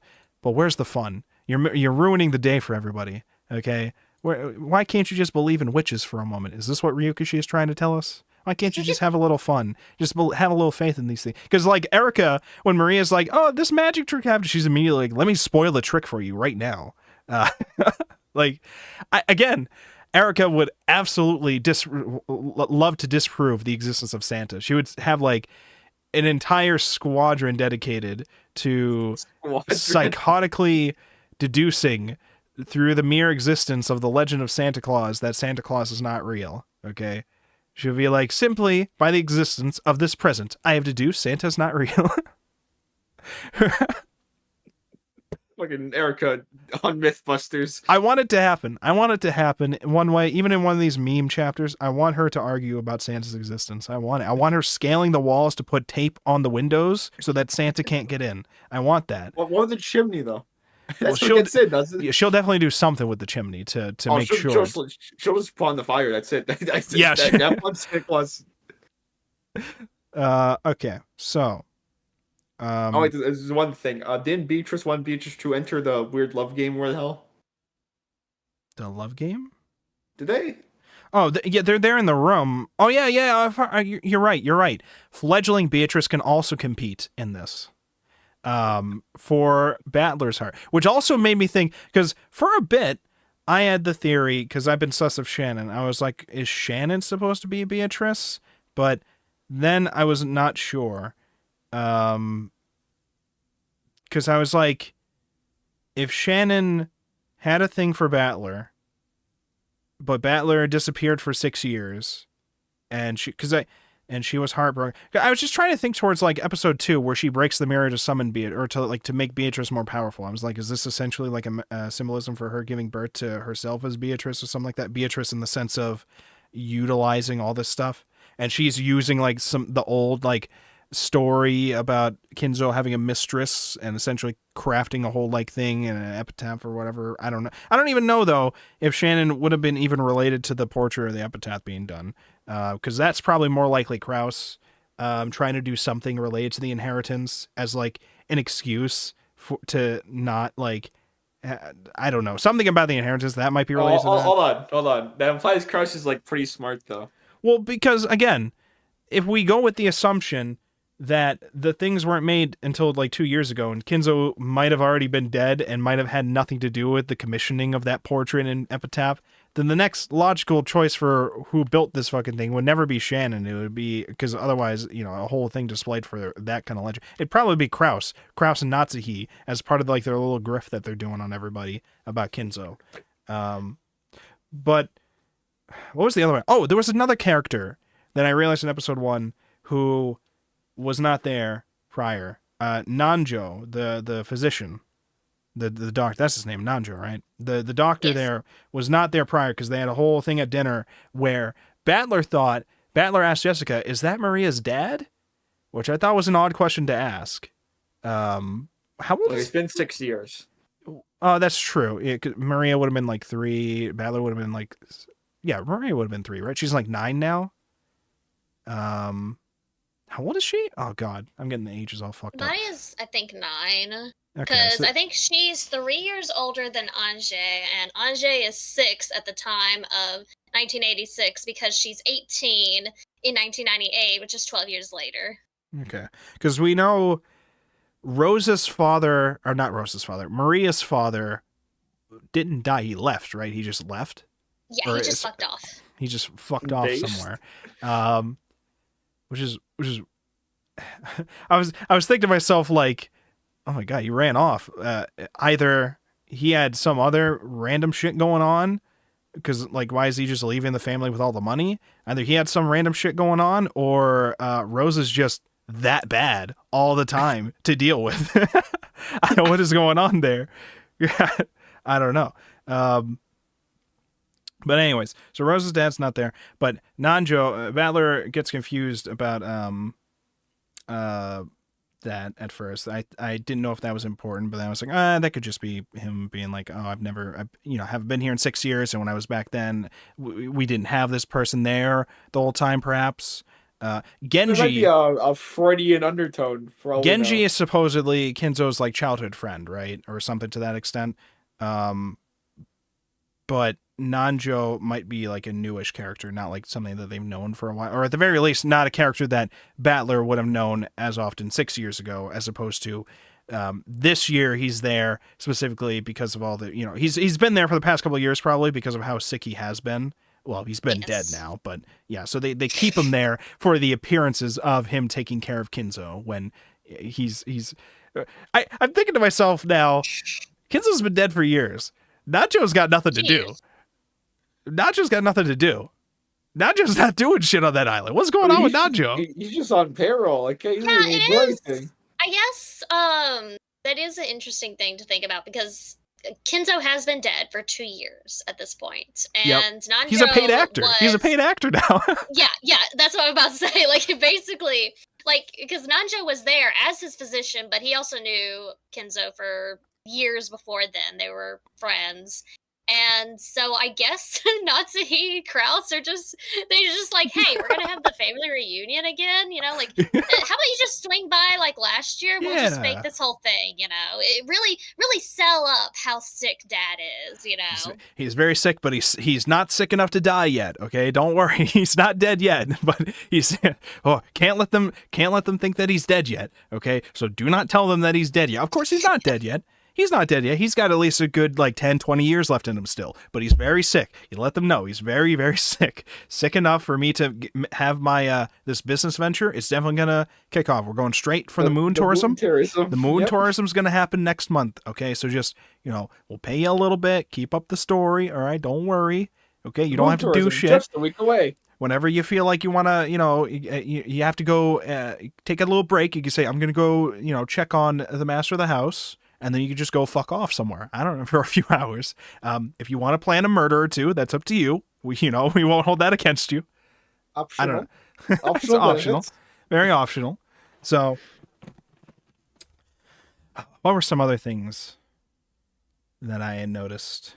I'm still kind of rereading through episode 1 again, mostly for my notes towards the Call of Cthulhu campaign I'm planning. And episode 1 seems like the strongest to present like a normal mystery with like a bit of fantasy mixed into it before it gets more complicated with the meta stuff.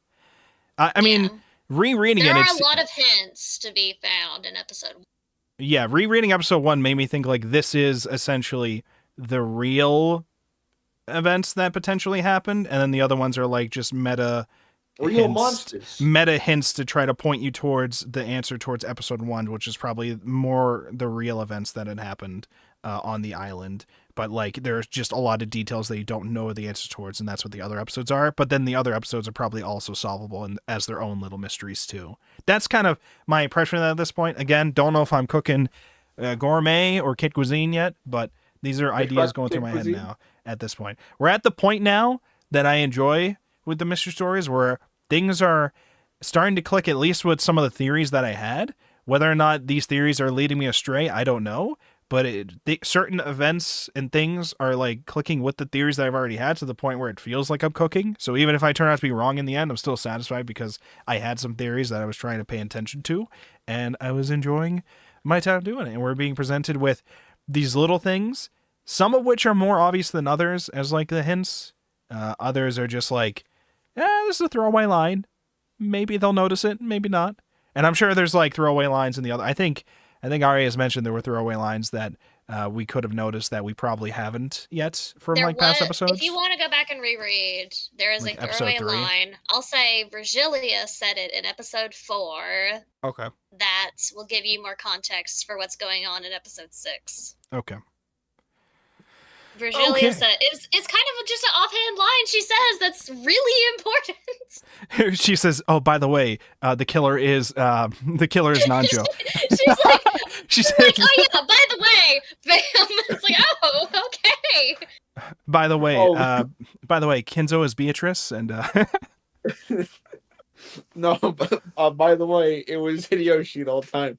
No, not Hideyoshi. It's Sakataro. Oh, by the way. We had another thing be confirmed here. Sakataro is a mass-produced toy that Rosa just lied about and said that she made it for Maria, or at least Maria was given the impression that her mom made it. But I don't know if specifically Rosa lied to her directly. But we see the factory-produced version of Sakataro, which looks lamer than the Sakataro that we were seeing before, probably because of perception. Or different artists, I don't know. But the point is to showcase to us that the Sakataro is in fact mass-produced, which is why, was it Anjay? Anjay was able to bring back Sakataro when Beatrice was not able to, because according to Beatrice, Sakataro was made through the love of Rosa, and there's only going to be one, so I can't bring him back. Because there's only one made, and by there being another one, it destroys the magic of it being a special thing that was made specifically for Maria by Rosa. Not that Maria showed during the debate. Not that Maria understood that at the time, though, so the magic wasn't destroyed for Maria. So, we're presenting that scene like Maria's just happy that it's back. So the illusion is not destroyed for Maria, at least in the context of how it was shown to us in that scene. To everybody else, like us, the reader, it's probably a little more disappointing, where it's like, oh, so Rosa just lied about that. It's just a mass-produced fucking thing. I mean, are you surprised at this point? But, I mean, I interpreted that as more as, like, messages. Because, I mean, again, a big part of this seems to be all about how just you don't have to be so logical about these things. You can have a little more fun about these things. Have a little imagination about these things. Have a little faith in some things. And, like a child who just wants to envision themselves talking with their stuffed animal and doing spells to make candy appear from the sky and shit like that. Maria's having fun. We don't need Erica coming in to say that's all bullshit. We don't need that sometimes. Although, to be fair, they're deciding to give us this message in a murder mystery. People are dying, Ryukishi. People are dying. I don't know if now's the time to say maybe... I don't know. Now's the time to say maybe we could just have a little fun and fantasy. People are dead. We are trying to figure out who the murderer is so we do not die, Ryukishi. I don't know. Ryukishi? Why do you have to be such a buzzkill? I know. What do you have against magic? The law has a lot against it when people start dying. Morally speaking, cops on Rokkenjima. Hate to break it to you. Morally speaking, I think there's also some issues.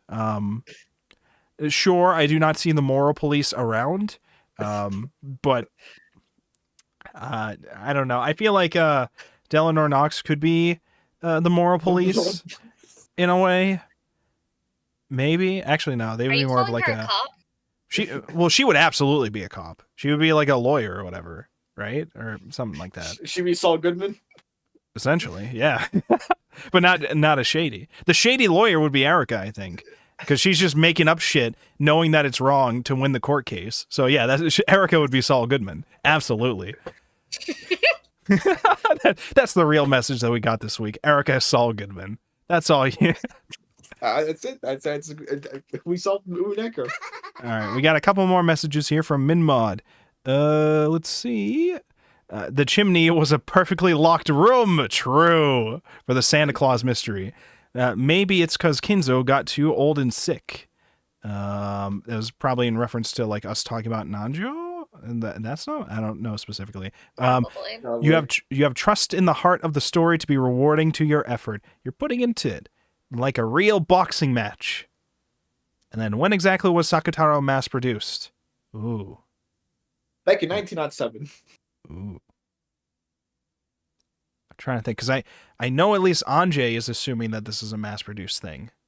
And we were shown an image of, like, what looks to be a mass-produced Sakutaro version. It looked different than the Sakutaro we saw before. But that is a good point. We don't necessarily know. Marie got the prototype build. We don't necessarily know if it is a mass-produced thing. She might have gotten a prototype thing as well. That might have been a thing. Ooh. Yeah, that might make more sense. If Maria got the prototype version of it and then it was mass-produced later on. So it was a thing that was still made by Rosa. Ooh, that would be interesting. That might actually be it. I was memeing and I came up like an actually good point. That might be it though. That might be it. I think you're cooking. I think you're cooking, Shadow. I think you got it. Okay, but we'll find out.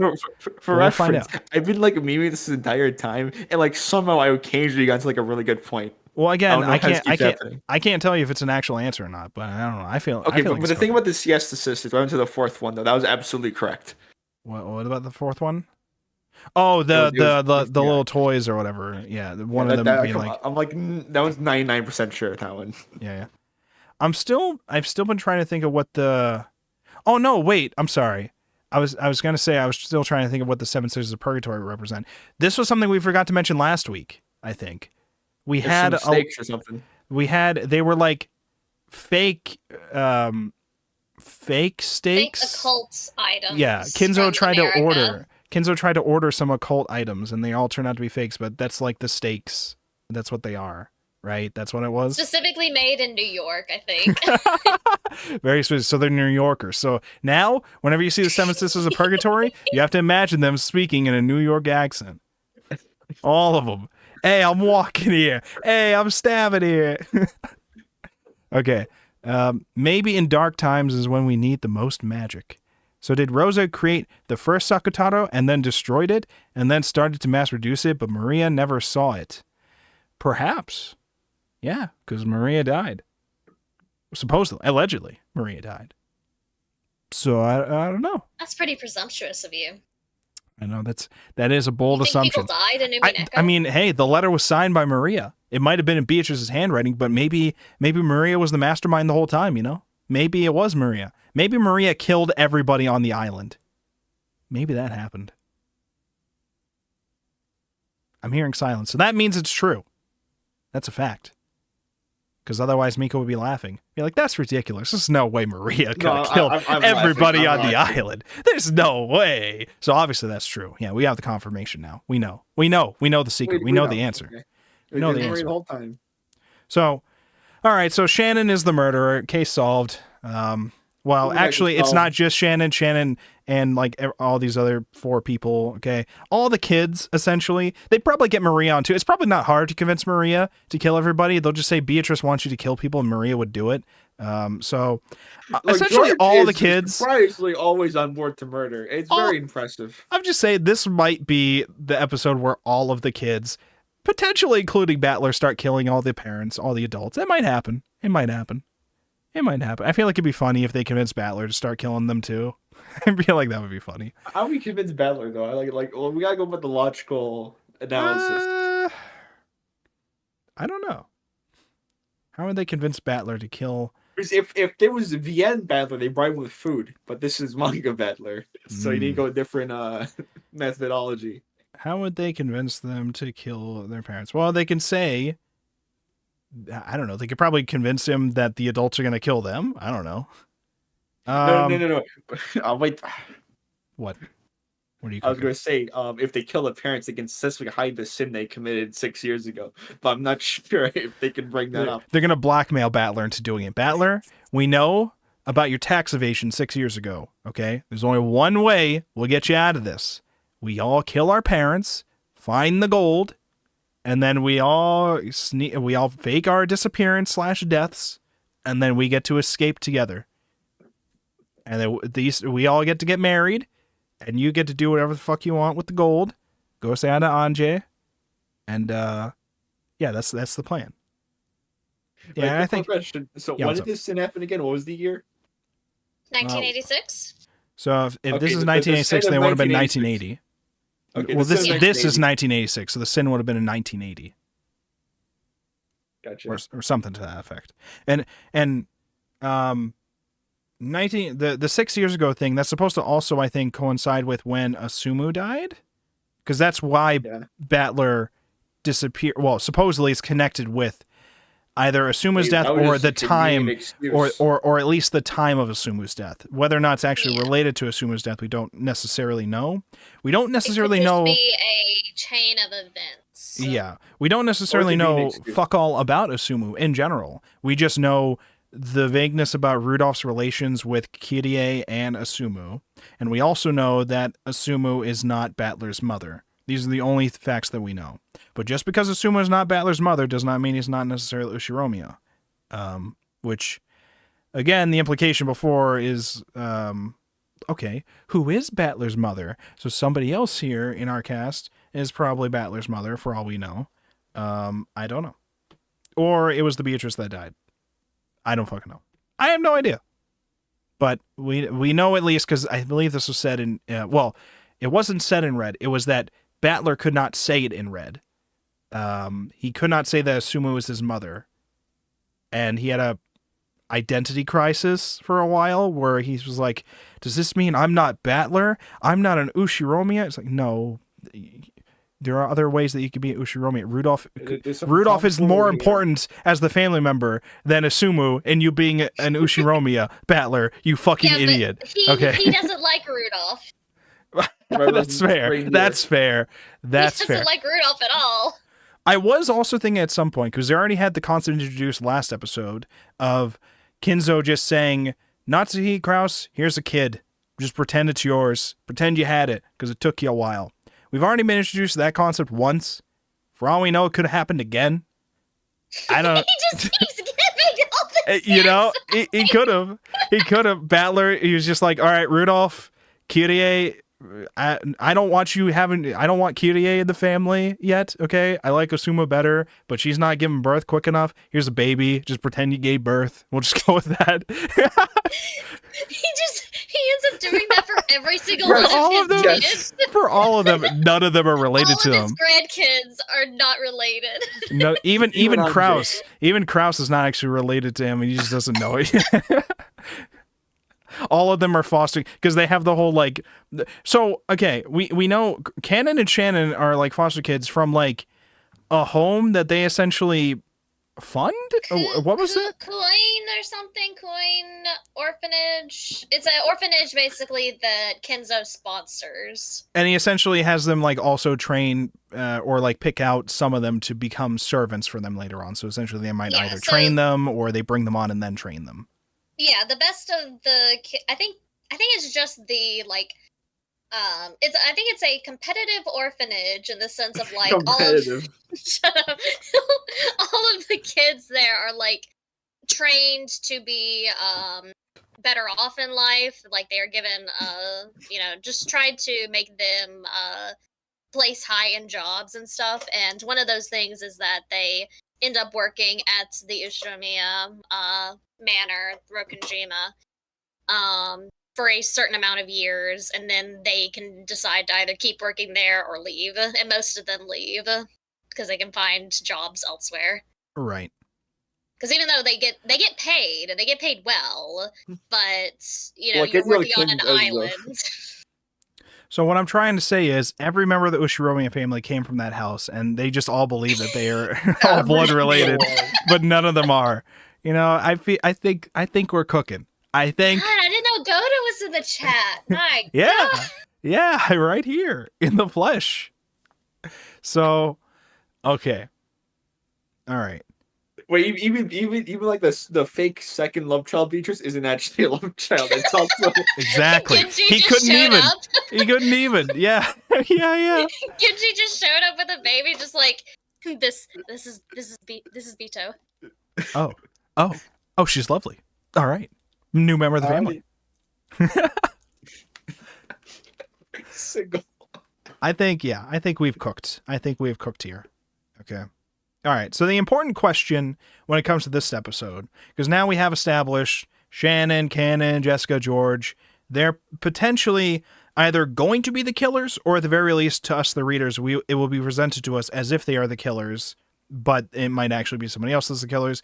But if we are to assume that it is potentially something like Shannon manipulating these people into committing these crimes for her or with her, in order to get these murders set up, whether or not it's for the inheritance money, I don't know. But if we go with that assumption, the important question is, what is actually being explained to Jessica and George for why they have to do these things? Because it's presented to us here that it's a fantastical thing where their love, because they are furniture, their love can only happen if they are able to use the witch's magic in order to find a miracle so that they can get together. But only one of the couples will actually be able to get together. And so it's sort of like a competition almost. What is actually being said for this to be set up like this? What is happening in reality for this to be happening like this? Like Anjay and Bito are trying to figure out, why do they need magic? Yeah. Bito literally says, "What is wrong with these lovers?" I think that was literally a night. She said, "Is there something wrong with these lovers?" Why in reality can only one of these pairs come to fruition? And why only in the fantasy world where magic exists can both prosper? And so when I thought about that, I think the theory I came towards is that Shannon and Cannon are not brother and sister. They are probably one person. That is the theory that I've come up with so far. And so, I mean, if I follow that logic, it is Shannon/Cannon is one person, and they can only go with either George or Jessica. So they've essentially just presented this challenge to them. I could be with either you or you, but in order for us to get this done, okay, I need one of you to prove yourselves somehow. I don't know where the extension is, but if only one of them can have a relationship in the end, then it tells me that there's not actually a Cannon and a Shannon. There's probably only one of these things. But then that fucks me up even more if that is the case, because we've had, the red text in the past that confirmed Shannon and Cannon as like different characters who have died. Because I checked my notes to see when I had the theory and was starting to be sus about Shannon. I checked my papers of red text that I've written down. Hold on. What if this is like a Kinzo where like that's what I was thinking. That's what I was thinking. Cannon is already dead. That is a theory that I had. So let me pull out my scraps of paper here like a crazy person trying to solve Umineko. My papers of red text that I hand wrote and have by my side. Okay, so episode, I think it was either 2 or 3. Hold on, I'm checking my notes. I'm cooking here. I wrote down, there was a whole thing where they confirmed in red, this character is dead.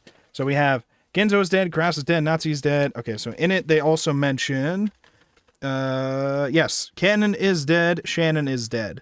Now, so we know at least in one episode, in episode 3 specifically, both of these characters are pronounced dead, but that might just mean that they weren't the killer in that episode in particular. They could still necessarily be one person, and the fact that the separate names are listed could mean, as Shadow had said, was the thing that I was thinking of. It could be the Kinzo situation where they were already dead from the start, perhaps in a metaphorical way. Like, if I am going with the idea that these two people are actually one person, and we're presented with a thing in episode 1 where Battler is meeting Cannon for the first time, but recognizes Shannon, perhaps it is a situation in which, if I'm going with the idea that Shannon and Cannon are one person, then logically we would conclude if he is now meeting Cannon for the first time, then it has gone from Shannon was Shannon and is now presenting as Cannon? Essentially. That would be I don't know where this is going with this, but this is just me logically extending the logic of Cannon and Shannon being one character. That is where my logic is going. So it would be that listing Shannon as dead, Cannon is dead, could also be referring to dead naming. Or it could be referring to past servants who have been replaced, like murdered and replaced by these people. And so their actual true name is not Cannon or Shannon. And thus we are allowed to say Cannon and Shannon are dead because these two people are not Cannon or Shannon. Or, I think the correct, more accurate answer is that Cannon and Shannon are not their real names, because they have real names. They have real names, which we don't say often. I think Shannon's name is...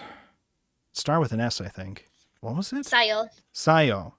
I don't remember what Cannon's name was, or if it was We mentioned. never got Cannon's name before this episode. Ooh, all right. Well, that's an important detail, I think, with my theory that they're one person. I don't know.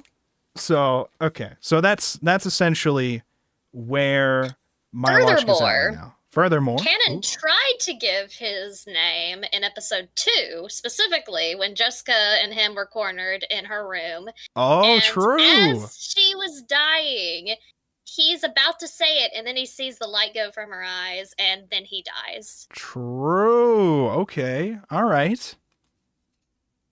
All right.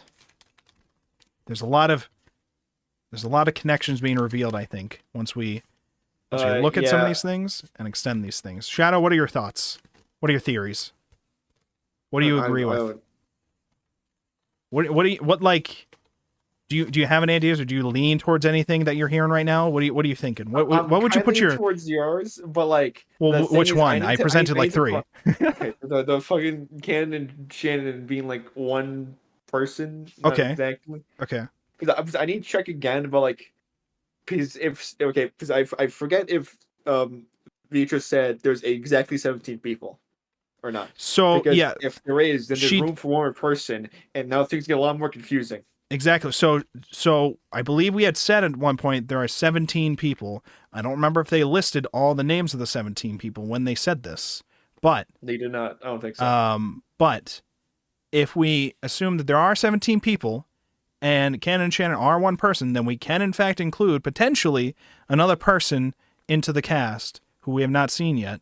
Although I doubt they would do that, because we've been yelled at several times saying that that we would not. The Knox's rules or whatever says the answer is not going to be a character that has not been introduced, but it could be something to where like the other character is a Beatrice character who is there, because we have been introduced to Beatrice as a character, but it's more just an argument of whether or not Beatrice is actually a witch or even real, or if she's representative of another character that is on the island. But if we go with the understanding that Cannon and Shannon are one person, then it frees up another slot for a person. Yeah. Okay. So I double checked. I have one of the screenshots. It mentioned there's less than 18 people, which means there could be 16. It could be 17. Is that what was said? Less than 18 people? Because specifically, one of the red texts I wrote down is there are no more than 18 people. That was before they revealed that Kinzo was dead the whole time. Then when Kinzo was revealed to be dead, somebody said in red that there are 17 people. Okay. Because I remember that was a detail that I had to keep remembering. I kept accidentally saying 18, and I think you kept correcting me to 17 at some point. But I'm pretty sure that was a red text thing where... I don't have it written here because I think it was a red text presented in episode 4, and my red text that I hand wrote is all the way until episode 3, so I will update my things, but I'm pretty sure it was something in episode 4 where they said there were 17, now that we have the understanding that Kinzo's been dead the whole time. There's probably like a mention later that there's 17 exactly. So I'll have to recheck my notes when it comes to episode 4, but for the most part right now, my assumption is that if we go with that understanding, then that frees up a whole other slot for another person. Or I don't know, or it could be some other kind of trickery. But the main Erica thing was there the entire time. She was the killer. She was actually the killer. She's allowed to be. Or there's 2 battlers. Perhaps there is 2 battlers that we do not know about yet. Anjay was never sick to begin with. Anjay's there on the island. Yes, she's the one doing all the killings. I think that's the answer. Yeah. She said, "I'll show you how it's done, Featherine." It was Bungo Stray Dogs guy. He's on the island right now. He's a tactical killer. I believe it. I believe he could do it. No, We don't know his age. Actually, the real answer is Sakutaro is there on the island. Turned human by Maria's magic. How dare you? Turned human by Maria's magic. Sakutaro is there. He's not necessarily the killer. That's probably Shannon. No, you're implying it. That's what you're saying. You're saying Sakutaro is the killer. No, I'm implying Shannon/Canon is the killer. And they just, happen to also have Maria under their belt, who happens to have Sakutaro under their belt. I'm just saying. You're saying Canon forced Sakutaro to kill her. Listen, no, they've convinced Maria to do it, which she didn't take much convincing. And then Sakutaro's like, yeah, I want to hang out with you, Maria. Yeah, Maria, what are we doing, Maria? What are you?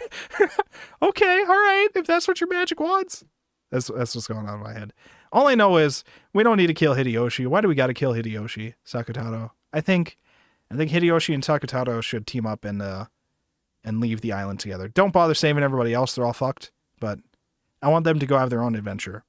I want Hideyoshi and buff Sakutaro to have their own adventure. That's all I want. I think we're cooking. Here.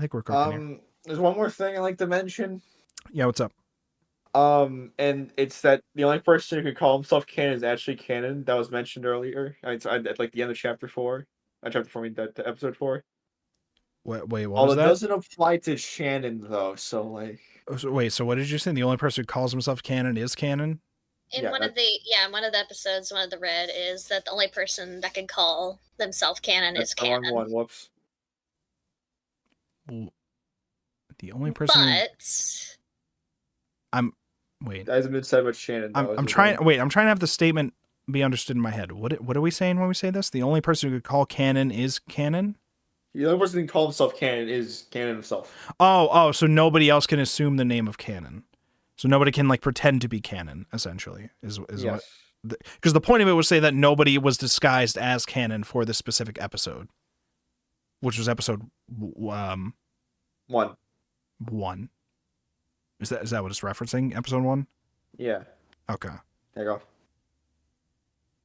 Well, if we are, again, going back to the whole argument we had last week, if we are again only going to say that only applied to episode 1 and does not apply to all the games, then technically speaking, it doesn't fucking matter when it comes to episode 6. But again, I feel like you should easily assume that these things apply to all the games. But I've had people argue otherwise in the past. For reasons. It's the thing though, it hasn't been argued about Shannon, so technically. Yeah, Shannon has not had that definitively said about her. She has been mentioned in the red text though. I was trying to keep mind because when I started being sus of Shannon, and I was like, okay, but I know Shannon died in the first game. I tried to recheck my notes to be like, okay, wait a minute. After the first episode, did Shannon live or disappear in all the other games? Did we ever see and read statements in which Shannon died after the first game? And we did. We had the case where, that episode 3 where Avatris trying to hammer away some stuff specifically says Shannon and Canon are dead. Lists both of those as part of the big things. They don't survive very often. They die pretty quickly. And they say that in episode 4. At the beginning. Well, towards the beginning. Yeah, episode 4. Was it episode 4? One of the episodes with the looping sealed rooms. I believe those had the bodies of Shannon and Canon in them. Yeah. Yeah. Those had the dead.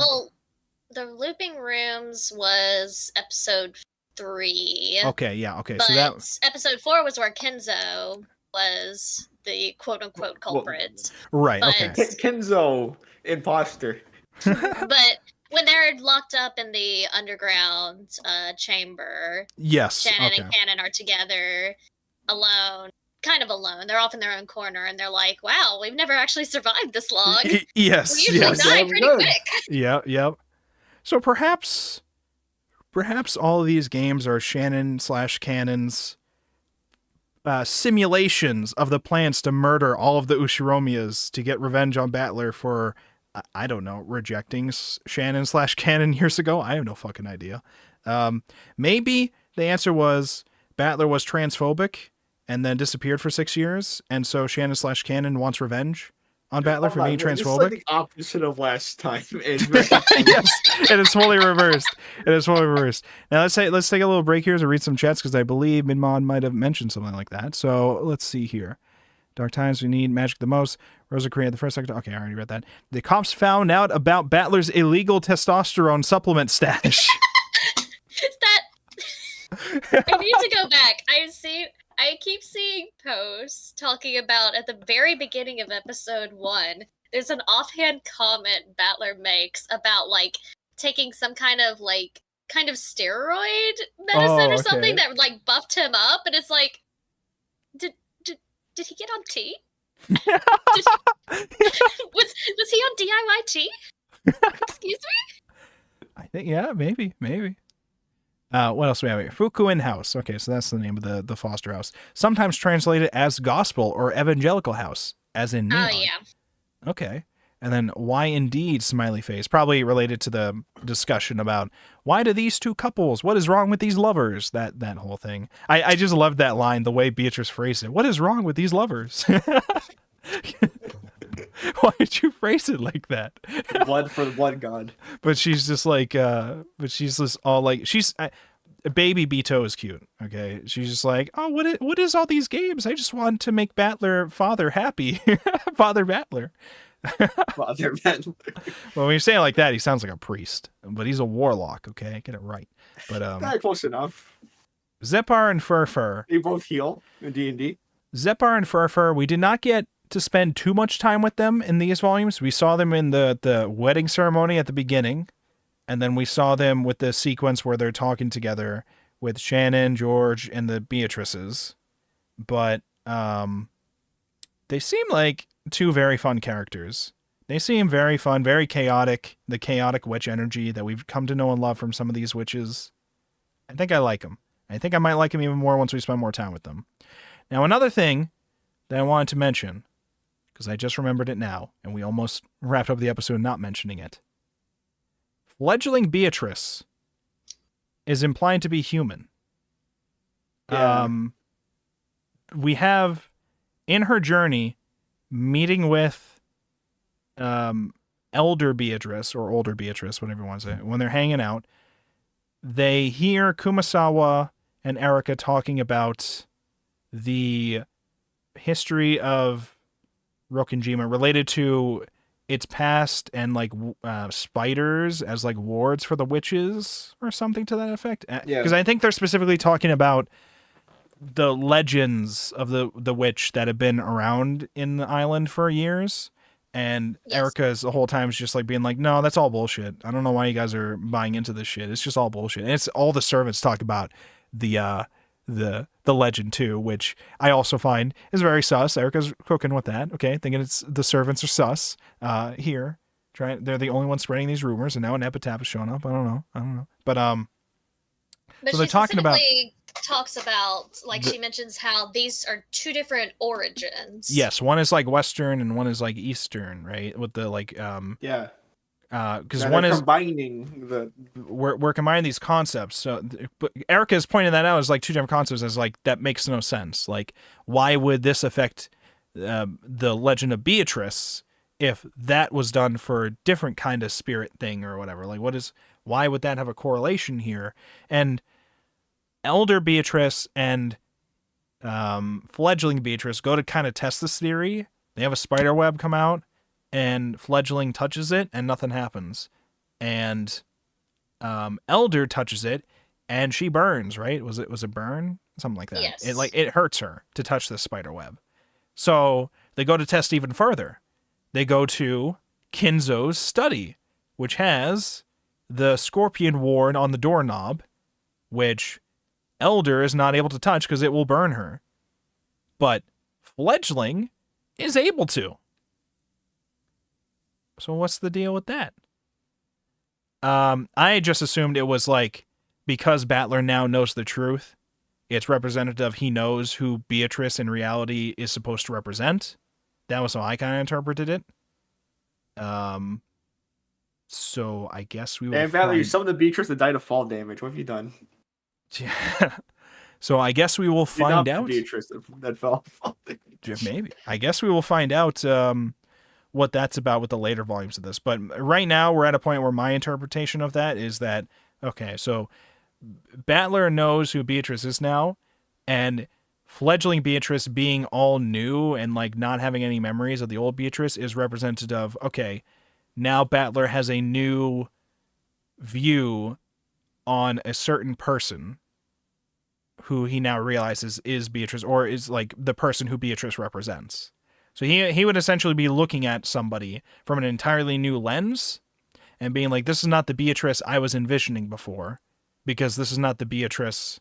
This is a different person who I'm now realizing is Beatrice. So I'm seeing this person in entirely different lights. So they're acting like an entirely different thing to me. This is not the like crazy.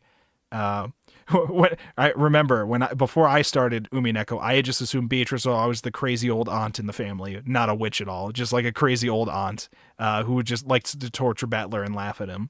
That was my impression based on all the memes. That was my impression. Okay.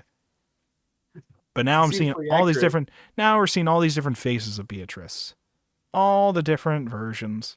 I do like, on top of the fact that we have the idea of each episode being written by a different person in the world of Umineko, that's just adding on to the legend. I do like the idea of the manga adaptation having a different person doing the art every single time. In retrospect, with that connection, I really like that. I was wondering for a bit, why were we doing it like that? Instead of having one artist just do it all with like a consistent style. But now I kind of get it. Well, one, it's like it's a long series and each episode is its own self-contained thing. Well, not self-contained, but it's its own thing in a way. You're meant to consume these things as like its own kind of mystery in a way. There is overarching mysteries, but each episode has its own mystery that you're trying to solve in a way. And so I do like that mixed with the parallel with like the idea of each episode is written by a different person. So too would it be that the manga would have a different artist in every version. I do feel like if we are trying to do a meme where each episode is like paralleling an earlier episode, like episode 5 mirroring episode 1 in certain ways and episode 6 mirroring episode 2 in certain ways, which I do feel is happening. I don't know if it necessarily means that it's going to be like an exact, like, this is the answer towards what happened in this episode, or if it's more just a lot of key details are paralleled. Because like I said, the big thing that I got from last episode that I'm now realizing now that I'm more so seeing a parallels with this one in episode 2. Last episode, episode 1, the big parallel for me is the fact that Beatrice is in a comatose the whole time, and essentially is Lambda Delta running the game. It's not Beatrice at all. Because Beatrice was not a thing. The meta Beatrice that we know was not a thing in episode 1 until the after credits of episode 1. So I don't know. So we'll be continuing episode 6 and seeing where things go from there. But so far, episode 6 is cooking. I almost said cooking. Episode 6 is cooking. It's cooking. Just like Vito's cookies. Yeah, just like the cookies, which Battler's not eating. Battler's not eating the cookies. I don't know if I'll eat the cookies here. I don't know if I will. They I'm reading back over it. They don't say it in the manga, but in the VN, he's like, yeah, but if you were the real Bito, like when he's having the illusion of Bito talk to him about the cookies, he's like, yeah, but if you were the real Bito, those cookies would be completely poisoned. And she's like, yeah, True. you'd still eat them, wouldn't you? And he's like, True. maybe. Maybe. I just wouldn't eat it in a panel for Andy to scream at. And then Andy He's just won't. like, there's no way you would make actual cookies for me. They would be poisoned and laced with like arsenic and stuff. Arsenic. I tried to find the screenshots from it, but I couldn't. I mean, arsenic would kill you. Yeah. Okay, let's see if we have any She's other. like, you poisoned those. She's like, yeah, I bet I did. Okay, what are you putting in the Discord? Okay, these are like screen caps of red text. I'm not going to show all those. Oh, is this Erica art? Let's see if I can. Tumblr, what are you doing here, Tumblr? You're supposed to let me download the image and just put it right on the stream, Tumblr. I don't need your other bullshit. Here we go. That still exists. They still have those. Tumblrs, yeah. Nothing Also- personnel, Battler.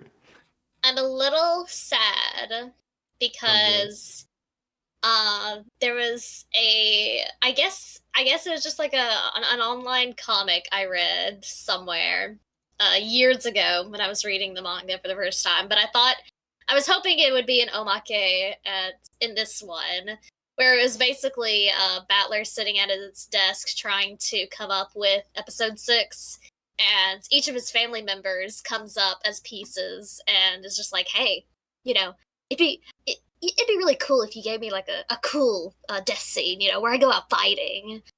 And then like every single family member does that to some variation where it's like, you know, why don't you kill me with like with my husband, you know, where we can die together and it'll be a beautiful death.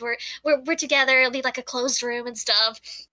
And he makes so many of these promises that by the end of it, he has what they bring up earlier, the logic error, and he's just like, how do I solve all this? And Renove just comes up like, don't worry, I can solve it for you, but you're making a pact with the devil or something. How did he do it all? Okay, can I show the Beatrice painting you did on stream? This is the thing I'm allowed to do? Sure. Okay, because it's very good. Thank you. There it is. This is the new Beatrice portrait. Oh, that is pretty good. I even see it. Oops. It's. I didn't notice that gouache. because you posted like what last Gouache? night? Yeah, because I finished it like last night. There it is. Umineko, because like there's a every October there's like Inktober stuff, but for Umineko it's Umitober because Umineko takes place October. Which you have warned us not to look into. You've warned us not to look at Umitober. I've tried to keep it away from them because I don't want them looking in the tags because it's just so much spoiler art. Yeah, like I said, the most of the time, most of the Umineko art I end up seeing on my timeline these days is pretty much just Minmod retweeting it, which I always appreciate because it's always really good looking. So keep it up, Minmod. Okay, you're the safe way for me to consume Umineko art. Some of it, for all I don't know if any of the stuff you tweet is big spoilers for me at this point, but if it is, it has not been registered yet. I try so. to avoid the biggest spoilers. Yeah. But here's I mean, I don't know. You know, you've been telling us to avoid the spoilers, but you've been openly posting a big spoiler that we know is definitely going to happen, though. You've been posting Fem Battler in the Discord. He wasn't Fem Battler all over. What's going on? Hold on, we're showing this on stream. Okay, we were cooking with this. Okay, we were cooking. We cooked, and then everybody doing Umitober. Okay, they heard us. Okay, they heard us cook. They said get her on estrogen.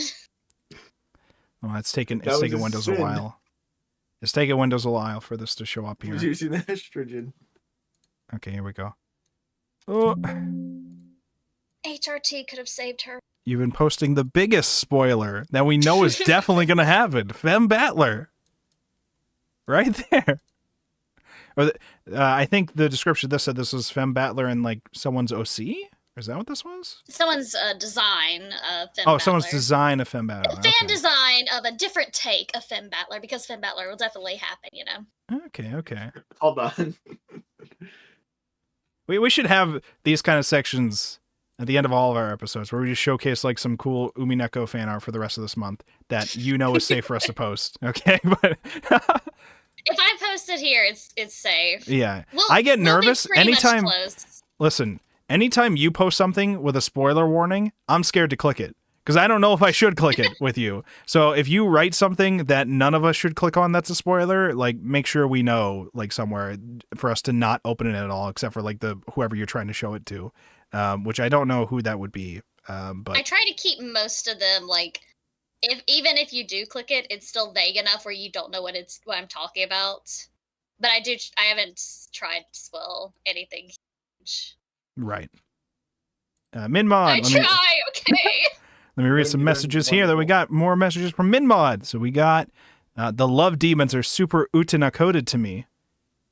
Oh, Zepar and Furfur. I've only seen the first episode of Utena. I need to go back and watch more. That is on my list. It will happen. We will be watching Utena. It might be a Discord watch together. I don't know yet. We'll see. We'll see how that goes. And we also have... Anyway, super glad you guys made it so far to episode 6. It's such an exciting, fun part, especially after so much setup in 5. And so many clues and jigsaw pieces to mash together. I keep my retweets spoiler-free and high quality. Yes, you do. They are amazing. Okay, keep up the good work, Minmod. We appreciate you over here on the Wolfborg streams for all your Umineko services on the Twitters. All right, what else do we got here?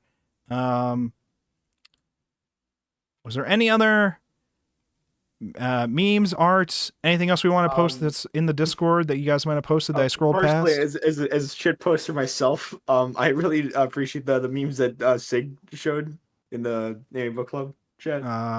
It's the meme that Sig posted. Let's see here. There's Let's 6 of see. them. Oh my God, there's 6 of them. You guys are putting me to work here. Okay, all right, it's fine. It's fine. We got some time because we pretty much ranted about everything we can rant about. There are the bonus memes. I do have to read the afterword from Ryukashi, but pretty much after that we're done for this week, I think. But then we won't get to 12 p.m. We'll get to the day. Yeah, Shadow, you give us some of your theories because we heard chats. So yep, I'm cooking. I don't know, man. Come on, think. Oh, you know I'm not allowed to think. All right, here's the first of the many memes that we got sent here. Virgin Battler. I made you think I'm kind, you idiot. No, how dare you? I trusted you. Natsuhi is the culprit. The verdict is already announced. Okay, I can construct a theory with me as the culprit. So good. Based. And then we got... I love these memes that just blatantly have something else written underneath it. Yeah. Battler Ushiromiya be like, can't stand witches and demons. 10 minutes later, me and the bestie. These are wonderful. And then we have... Oh. And then I knew. What the hell was she smoking? Oh yeah, because he's smoking the pipe. That one took me a bit. That one's What's this next That's your one? favorite one. Let's see here.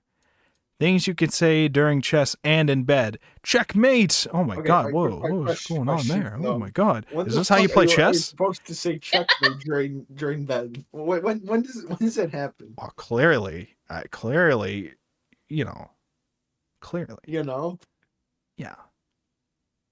Clearly. This is how you play chess. This is just what happens in it. That's just how chess works. Okay, I'm an avid chess player, I'll have you know. Anyways, what's the next meme we got here? Oh, this is a 4 comma. I can't read this, but I can look at the art. Oh wait, I think this is trying to say like, wait, Bieto, something, probably like jump down. Yeah, it's episode 5. Oh, is this how you say battler in the kanji? Is that? Because it just looks like 2 kanjis, but maybe because it looks like fighting person, so probably battler. Yeah. I mean, because it's a battler. It's like a soldier or whatever. And then she jumps down, and then right to the face. And now the most important meme, the most important one, to go again with our femme battler theory. Right here, a new portrait. The new correct portrait. Okay? I gotta be honest, he's rocking the fit. He's cooking. Look at him go. There he is. Minmon chat said checkmating. True. True. All right. So let's see here. Let's talk quickly. Did we have any fun with the bonus memes? I think there was one. I kind of like how this artist does the bonus memes.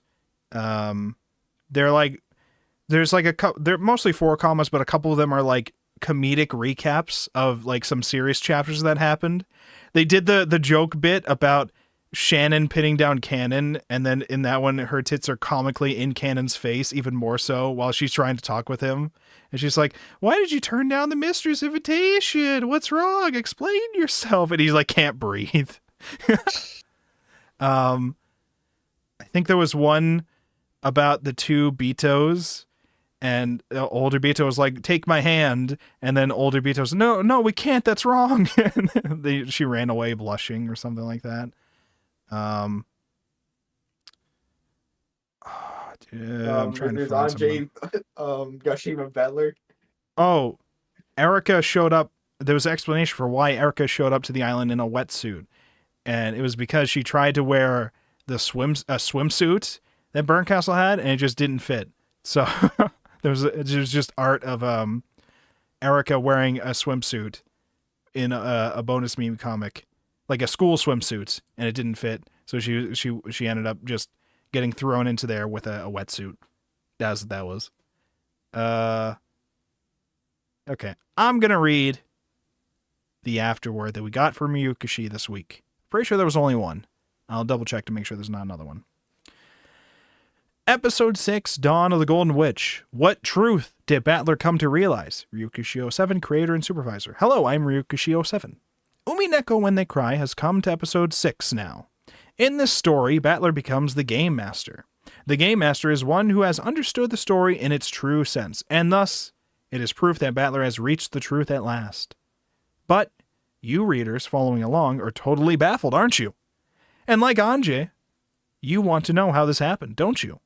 It is difficult to search for the answer in a witch's game. But the hints are cast here and there throughout the stories.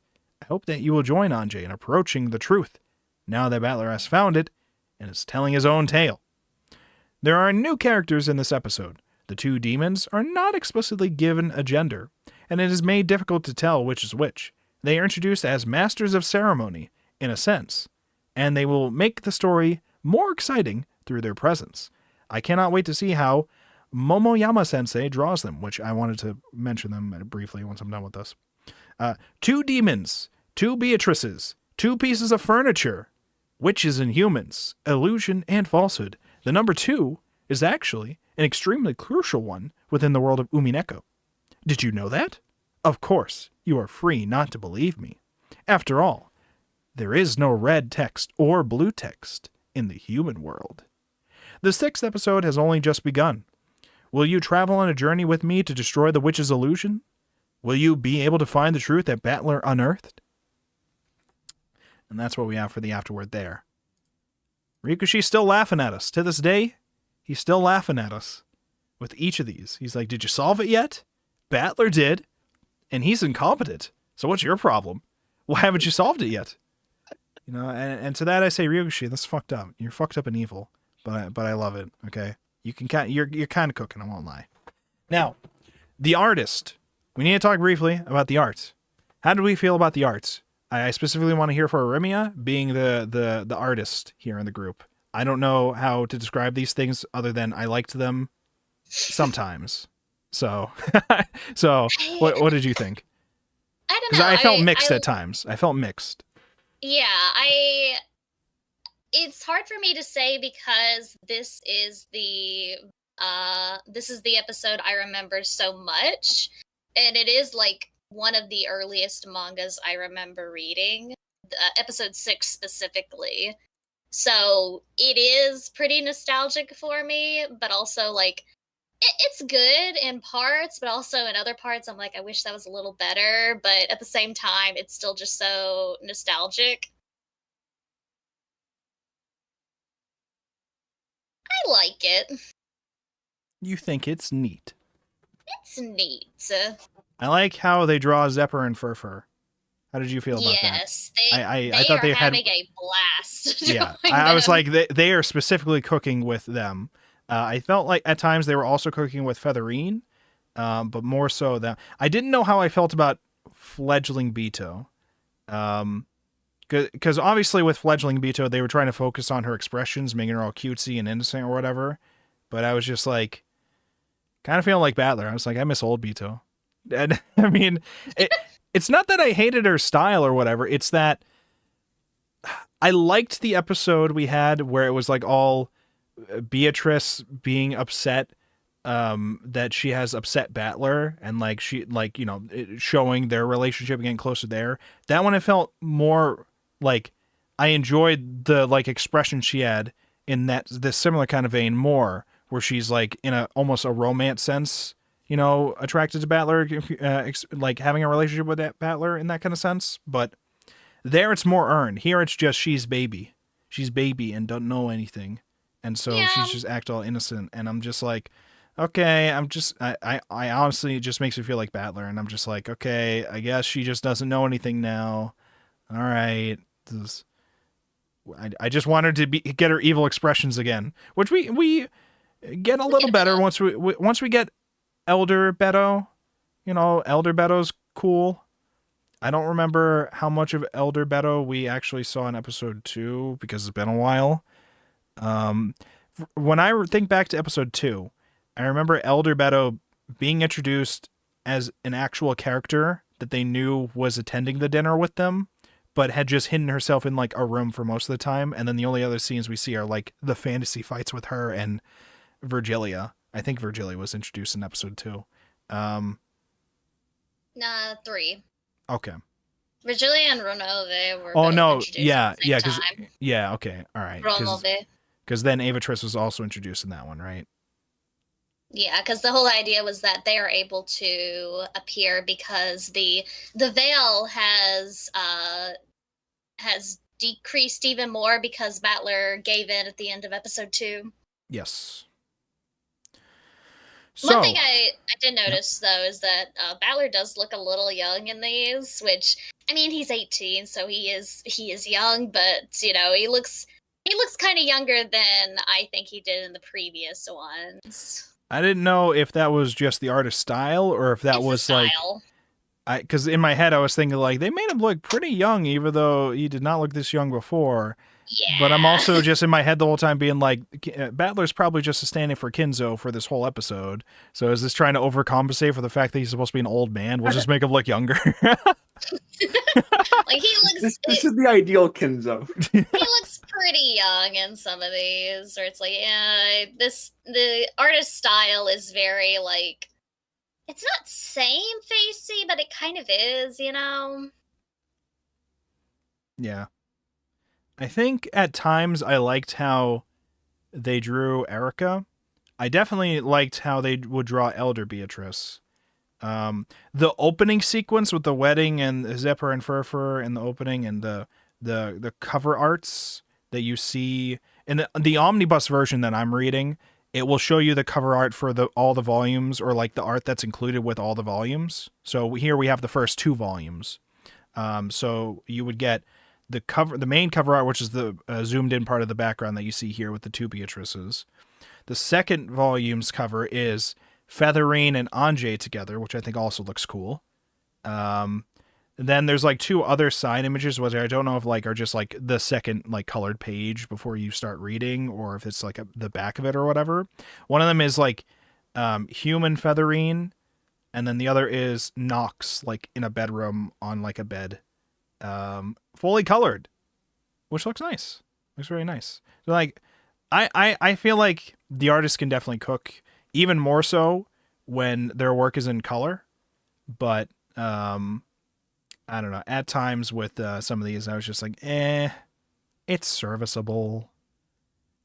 It's serviceable. But also, part of it makes me think, similar to with episode 2, which I know was by a different artist, but this is obviously not a planned parallel. This is just something I also noticed. With episode 2 also had the thing where I was not sure about the artist style with the first volume we read, or at least the beginning of it, because it was focused on the art when it was like George and Shannon and Cannon and Jessica, like basically having a sub-romance plot before the actual events happened. And so I was focused on that through that kind of lens. But once it actually got to the serious moments, then they were cooking, like far more. And that might be a case here, like once we get into next week's volumes, it will just be nonstop cooking with some of the crazy shit we have going on with this psychopath, like all the children trying to kill everybody now. Which I imagine is going to happen. I don't know for sure if it's going to happen, but I imagine it's going to happen. Shadow, how did you feel about the art? You don't have to go into detail if you don't. You just say it's good? It's good. It's good. Okay, other bonus meme comics, since I found them here. Yeah, I already mentioned that one. Oh, older and younger Beatrice just traveling through the memories, and one of them was them just watching Shannon, really watching Shannon, like watching her at first and watching her while she's changing, then watching her while she's bathing. And so Elder Beato literally says the line, "What, don't you want to find out if those massive knockers are for real?" And then like it was just them watching Shannon take a bath, and Elder Beatrice being horny, I guess, and young baby Beatrice being like, "No, we can't do that. What's wrong with you?" So I don't know. I don't remember that from chapter 4, but you know. What else was there? Holy shit. What? What? What is it? You all right? All right. Are you okay? All right. Did you see the meme I posted of the social media? Was there a meme you posted on the social media? Oh wait. I got the Kenzo one. That's really funny. Wait, what? Wait, hold on. Oh, wait. Okay, I'll show this on Twitter. stream. Well, wait. We'll show these in order. So first off, oh God, why does Twitter do this thing where it says JPEG large? You are the reason. JPEG large, you are the reason why there are wars that still happen in this earth. Okay, it is your fault. Famine still happens because of you. Anyways, silence, data-driven decision maker. A vibes guy is talking. It looks like Erica's ready to like duct tape him. What is this? Wow. Okay. What else do we have like here? a letter A What else do we have like- here? inside a duct tape. Because it's A. I thought it was like a ritual circle thing written on her shirt for a second there. I was like, what the fuck is going on? Okay. I'm forgetting something here.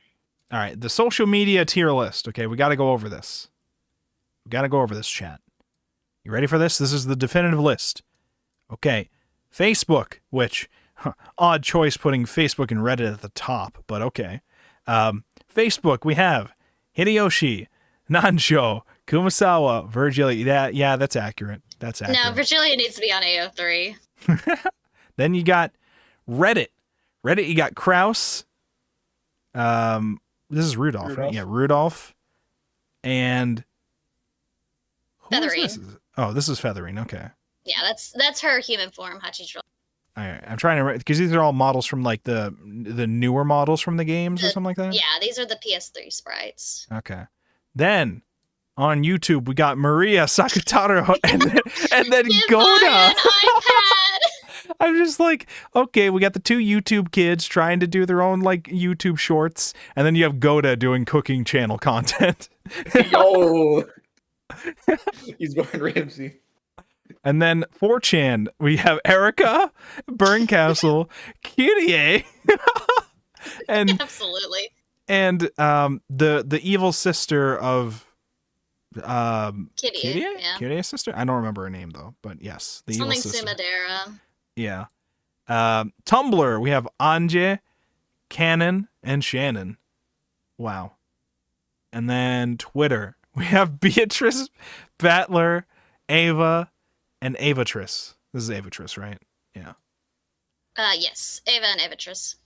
Instagram, George, Jessica, Gap, and then like 3 redacted on Discord, which is very funny. that all of Discord them are is the same redacted one. 3 times.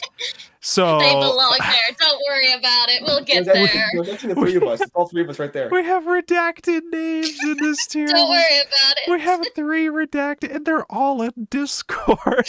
It's us. We're the 3 names It's that are actually, redacted. It's actually just 2 people, but Oh, okay. We Oh. are no. they belong there. I like to imagine there's 3, and we are those 3 because we have 3 names right here. You're supposed to, and we're on Discord. Actually, so yeah, yes. I'll put a 3rd one there. Yeah, I'll add one to this once we get to the next episode. Don't worry.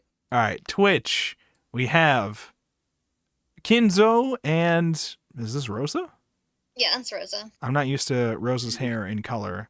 I always expect it to be Kinzo like is very in like character. light blonde or whatever. But You get Twitch. then we get Lambda Delta and Ronove on TikTok. I can definitely see Lambda Delta. I love the idea of Ronove doing TikToks though. I love the idea of that. Natsuhi doesn't log on. I believe it. And then I cannot use social media. I am only a kid, and it's Nox. Yeah, that's accurate. That's accurate. Wow, this was can use social media. amazing. Actually, this is an amazing social media tier list. I feel like I'll you were share cooking. the unredacted one soon. once we get Hopefully there. before Halloween. Hopefully. All right, so Christmas just a week away. we've made it, Christmas. gamers. Just a week away. We have made it. Oh yeah, wait, just real quick. One of the other bonus memes was Cannon and Jessica teleporting away, but instead of going into the game room, it's a love hotel. And they're like, what the fuck? I didn't mean to teleport us here. Well, then they find out George and Shannon are already in the love hotel. And then they're like, sorry for interrupting. And like, they're in the most awkward position to be discovered in too. Shannon, I don't even, oh my God. What is that? Look, Listen, they're playing some Twister on the bed. now the one thing I They're wanted to getting a little mention, Spicy. they were getting very spicy with that one. Okay. And then the next one too was also getting spicy where they were like, it was Erica and Maria's argument about the trick with the candy in the cup. And then Maria goes to do the trick and it's panties being in the cup instead of candy. And we're like, what the fuck? I don't. And then the follow-up joke for that was that Nox is just deadpan looking at the panties on the table and then goes, I feel a breeze. Implying that that's her panties on the table? But what confused me with that one is you can see her panties in the same shot of that thing. You see the panties she's wearing for whatever reason. I don't know why, but it looks like you can. And she's like, I don't know what's going on with it. I don't know what the artist was cooking with some of these. But some of them were funny. Now I did check the artist's other works. I will bring them up again to make sure I don't screw this up. So they were also one of the artists who have also helped out with Higurashi stuff. Specifically, one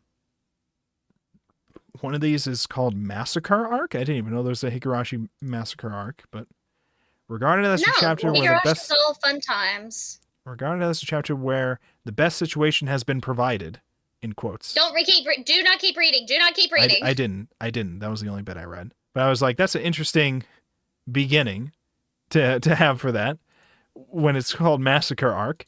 Okay. This other one's called Higurashi Katari Banashi Hen. I don't know what that is. An anthology thing, apparently. So they did those. They also did, I don't know if these are like fan things or if they are like spin-off things or whatever. So they've done some Root Double stuff.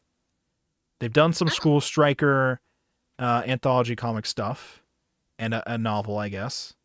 They've also done Is It Wrong to Pick Up Girls in a Dungeon, a spin-off thing called Familia Chronicle Episode whatever. They did a manga for that. Their current series that they're working on right now is an adaptation, the manga adaptation of a light novel called The Holy Grail of Eris, which, judging by the cover and some of the tags, appears to be villainous Yuri ghost detective stuff. I can't discern what this entirely So, is. that's we a got- title. We got stuff going on. We got some supernatural fantasy drama stuff going on. Don't know for sure if it's Yuri though. I am assuming it's Yuri based on how the cover looks, but this is a bold assumption that I am making because I don't know anything about the series. And to be fair, it does not have the Yuri tag on there. So I could be making that shit up. I could be making all that up. I have no idea. It could be Ghost Yuri. I have no idea. So anyways, that is their current series. So if you're interested in whatever the current artist for the series, whose name is Hinase Momoyama, if you're interested in that, you can check out that work. The Holy Grail of Eris. And so we have reached the end of our first week of discussion of episode 6. Do we have anything else that we want to say before we wrap this up? Any other last closing thoughts, concerns, memes? Hold on. There's one thing I forgot to mention. All right, what is the last thing you forgot All to right, mention? so when the Beatrice decide to join the love battle where they commit some murder, you can see Kenzo going, "It should have been me." It should have been me. I wanted to do murder battles with Beatrice. It should have been me. I would have killed all my kids if I could be with Beatrice, but no. I would have let Beatrice kill me. No. Instead, somebody's making an epitaph and pretending to be me. I didn't do that shit. I had nothing to do with that. That's not what Beatrice looked like at all. What are they doing? Who let them cook?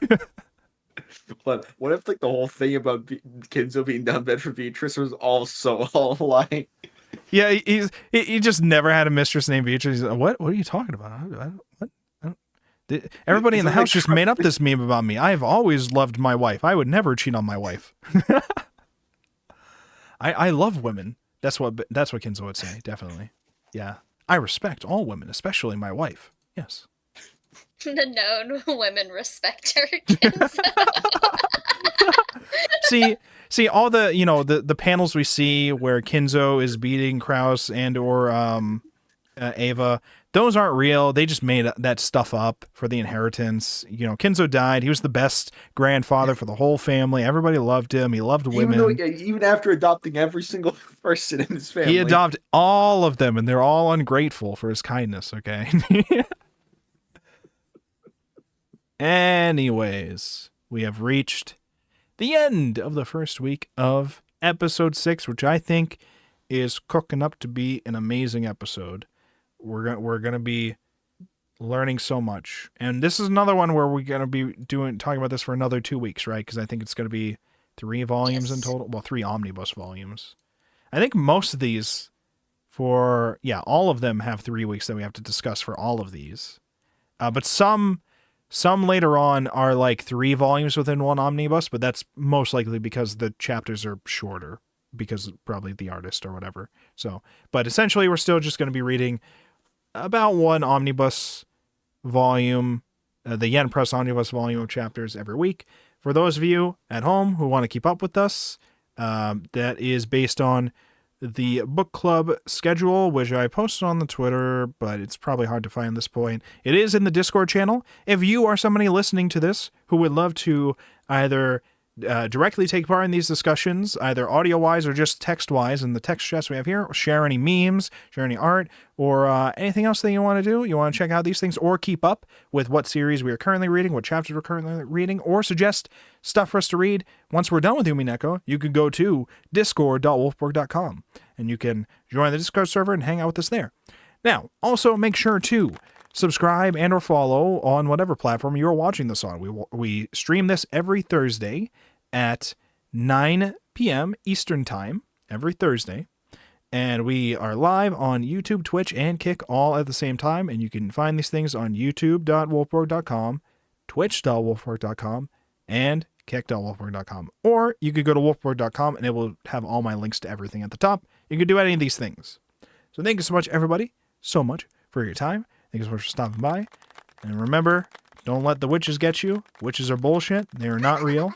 They are not real at all. We are still Team Battler, okay? Even though Battler is Team Witch right now. I don't know what's going on. Even though Battler is Team Fantasy, yeah. Listen, Battler is Kinzo right now, okay? So that doesn't count. He's screaming at a portrait from his bedroom. Excuses. Listen, thank you so much, everybody. Erica actually married the dead Kenzo. That's the twist. It's going to be pulled right under her noses at the end. Thank you so much, everybody, for your time. And we will see you next week for volumes 3 and 4. That is chapters 9 to 16. That's what we'll be reading. Of Dawn of the Golden Witch. Goodbye, everybody. Stay safe. Goodbye, gamers. Goodbye, goodbye, goodbye. No, Goodbye. I've been scammed. What? We make it to 12. Oh, it is Umineko Day somewhere in the world. Therefore, my golden truth is that we have streamed this on Umineko Day. That is my golden truth. That is my golden truth. And you cannot deny that. Goodbye, stream. Goodbye, stream.